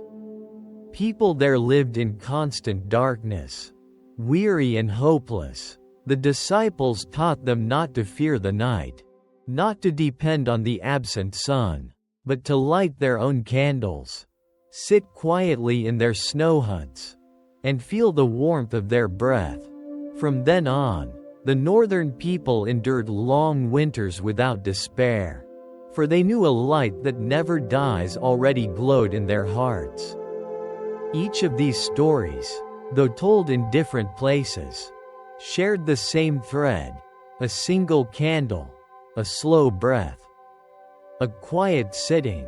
That simple act crossed centuries and borders, becoming a symbol that needed no words. Hundreds of years later, when asked, who was Zen Master Tin Nien, few could recall his face, his birth, or the exact mountain where he lived. But across lands, people still told of the candle. They called it the eternal flame, a light that no storm, no war, no frost could ever put out, because it was not bound to wax, but to the hearts of those who lived awake. Some communities even created winter gatherings, not rituals of incense or towering shrines, but nights where everyone sat together in silence around a single candle, breathing calmly, reminding themselves that peace had never left, only that people had forgotten to return to it. Through the centuries, the candle helped humanity endure turning points of suffering. Dynasties collapsed, nations were ruined, but wherever someone still carried the candle in their heart, hope remained, and life began anew. And even now, though the mountain where his small temple once stood may have changed with time, Master Tin Nien's story is still told, not in stone inscriptions, not in history books, but in the gentle light of candles burning in nights full of worry. Each time someone sits, lights a flame, breathes deeply, and lets go of fear, in that very moment Zen Master Tin Nien is present again, smiling softly as before, and darkness once more fades away. In one remote village deep within an ancient forest, where sunlight rarely pierced the dense canopy and nights seemed to swallow everything whole, people had lived for generations under the weight of fear. They believed the darkness was filled with wandering spirits and whispering ghosts. Men rushed home from hunting before sunset. Women hurried with firewood. Children dared not play after dusk. At twilight, doors were bolted tight, and great fires blazed in the center of the village, as if flames alone could protect them from unseen forces. But the more they feared, the more imprisoned they became, bound by shadows, unable to explore or open themselves to new things. Then one day, a frail old wanderer appeared. He carried nothing but a bamboo staff, with a small bell tied to its tip. Curious villagers asked where he had come from. He only smiled and said, "I come from a place of great light." But it is not the light of the sun. They doubted him. In this forest village, where no one had ever escaped the dark, how could there be any light other than fire? But that night, instead of hiding indoors, the old wanderer sat alone in the pitch-black square. He put out all the flames, and listened quietly to the wind and rustling leaves. Terrified, the villagers peeked through cracks in their doors. But strangely, no spirits appeared, no ghostly whispers drew near, only the faint ringing of the little bell when the breeze stirred it. All through the night, the wanderer sat motionless. Sometimes he struck the bell once, and the sound echoed softly, carrying peace instead of fear. The next morning, the villagers asked, "Are you not afraid of the dark?" The wanderer replied, "Darkness is nothing but the absence of light. You have burned fires for too long and forgotten that within every heart there is already a light. If you know how to sit still, how to breathe, how to listen, you will see that darkness has no power at all." He then taught the village children how to sit quietly, close their eyes, and breathe. At first, they managed only a few minutes before giggling. But little by little, the giggles softened into a clear silence. The children learned first, then the adults followed, and soon they all discovered that when their minds were bright, the night outside no longer frightened them. One night, a great storm came. Winds howled, Trees fell, and rain lashed through the forest. In the past, the villagers would have panicked. But this time, they gathered together in the square. Without fire, only striking the wanderer's little bell and breathing steadily. They still felt the thick darkness, but no longer with terror. They could hear the rain more clearly, the rushing wind, and the beating of their own hearts. They realized darkness was only another part of life, just like light, and there was nothing to run from. From then on, the village changed. Nights were no longer times of fear, but of gathering, of sitting together to listen to the bells echo. Children no longer screamed when the sun went down. The elders slept more peacefully, and hunters no longer dreaded the forest after dusk. The villagers renamed their home, the Village of the Bell's Light, so they would always remember the lesson, that even in darkness, there is an inner brightness. The old wanderer stayed for a few seasons. Then one day quietly left. He gave them only his bamboo staff with the bell tied to it and said, "Light does not come from fire or torches. It lives in your own awakening. Keep this bell to remind yourselves. But more importantly, keep the light within your hearts." The villagers obeyed, and each generation passed the teaching forward. Whenever fear arose, they struck the bell, sat still, and remembered that darkness had never had a true form.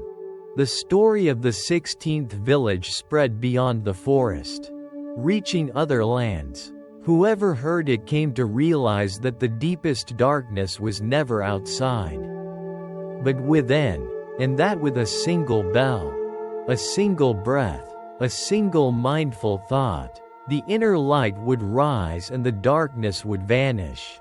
Even after the wanderer's departure, the forest village felt his presence. Each night, when the wind swept through the cliffs, the rustling leaves created a strange rhythm, like the sound of a bell echoing in the dark. At first, the villagers kept only that one bell, passing it around whenever fear returned. But soon they began making new bells, from bronze, from wood, even from shells strung on cords so that the wind itself would play them. The sound spread across the forest, softening the darkness until it no longer seemed frightening. Elders told their children, "We once lived in fear, but a wanderer showed us the light within. Whenever you hear the bell, remember there is a lamp in your heart that never goes out." Generations passed, and the Village of the Bell's Light became a place unlike any other. Children grew up without knowing the terror of darkness their ancestors once endured.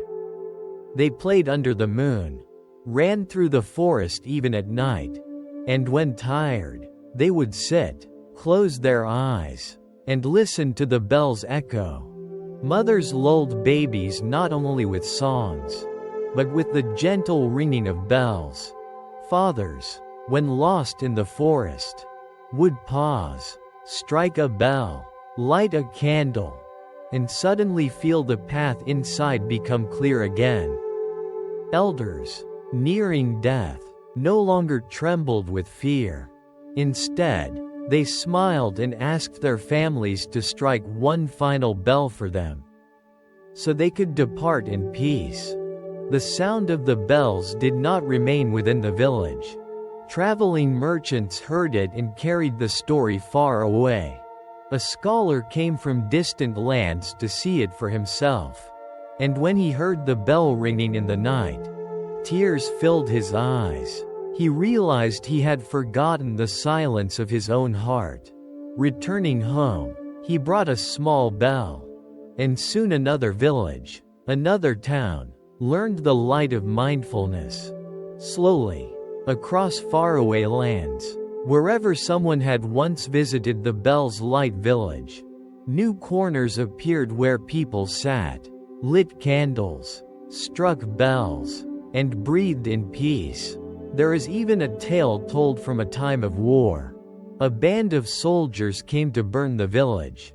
But when they entered, the villagers did not flee, nor fight. They gathered in the square, lit a single candle, and struck the bell into the dark. The sound froze the swordsmen in place. Their hearts softened, though they did not know why. The commander finally laid down his blade, sat among the villagers, and that night, where a massacre might have been, there was only silence. Rare and profound amidst war. From then on, people called them the keepers of the bell, and their home became known as the place where darkness could never conquer light.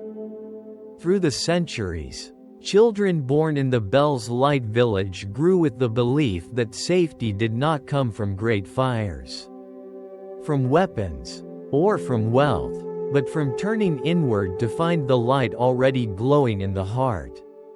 They no longer needed a wanderer to guide them, for they themselves became wanderers for other lands. Young men and women left the village, carrying small bells in their packs, sowing seeds of peace wherever they went. Some brought bells into deserts, where nights were cold and people thirsted for faith. There, new communities learned to listen. Some brought bells into noisy cities, where silence had been forgotten. In the middle of crowded markets, the ringing of a bell made many pause, breathe, and smile. The 16th story did not end with the wanderer's departure. It spread endlessly, like sound waves carrying far into the distance. For darkness never truly disappears, yet it can never swallow the light of an awakened heart. People said, wherever the bell still rings, there will be hope, there will be peace, there will be a breath reaching back to that small forest village of long ago. And so, after walking together through 16 stories filled with wisdom and compassion, one truth shines clearly: all fear, all worry, all restlessness are not chains of fate, but only thin clouds hiding the sky of the heart. With one mindful breath, one moment of returning to ourselves, that sky becomes bright and open once again. From the little candle, from the echoing bell, from the clear stream, or from the gentle smile of the Zen masters, every story points to the same truth.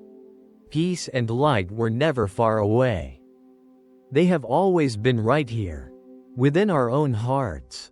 If today you have felt a quiet stillness spreading through you as you listened to these stories, if your heart has softened and your worries have begun to fade, then please hold on to this moment as if it were a seed. Let that seed grow day by day, so that whenever life brings storms, you can always return to your breath, return to silence, and return to the clarity that has always been within you. Thank you for spending your time walking with me on this journey. If these sharings have brought you a sense of peace, I invite you to subscribe to Silent Soul Garden and turn on the notification bell, so you will not miss new stories and mindfulness practices that nurture calmness in the heart. Every subscription, every share, is like a small candle adding its light to this quiet garden, helping more people find a place of refuge in a world full of change.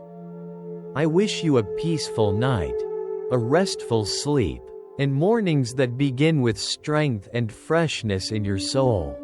Farewell for now, and I look forward to meeting you again in the journeys ahead.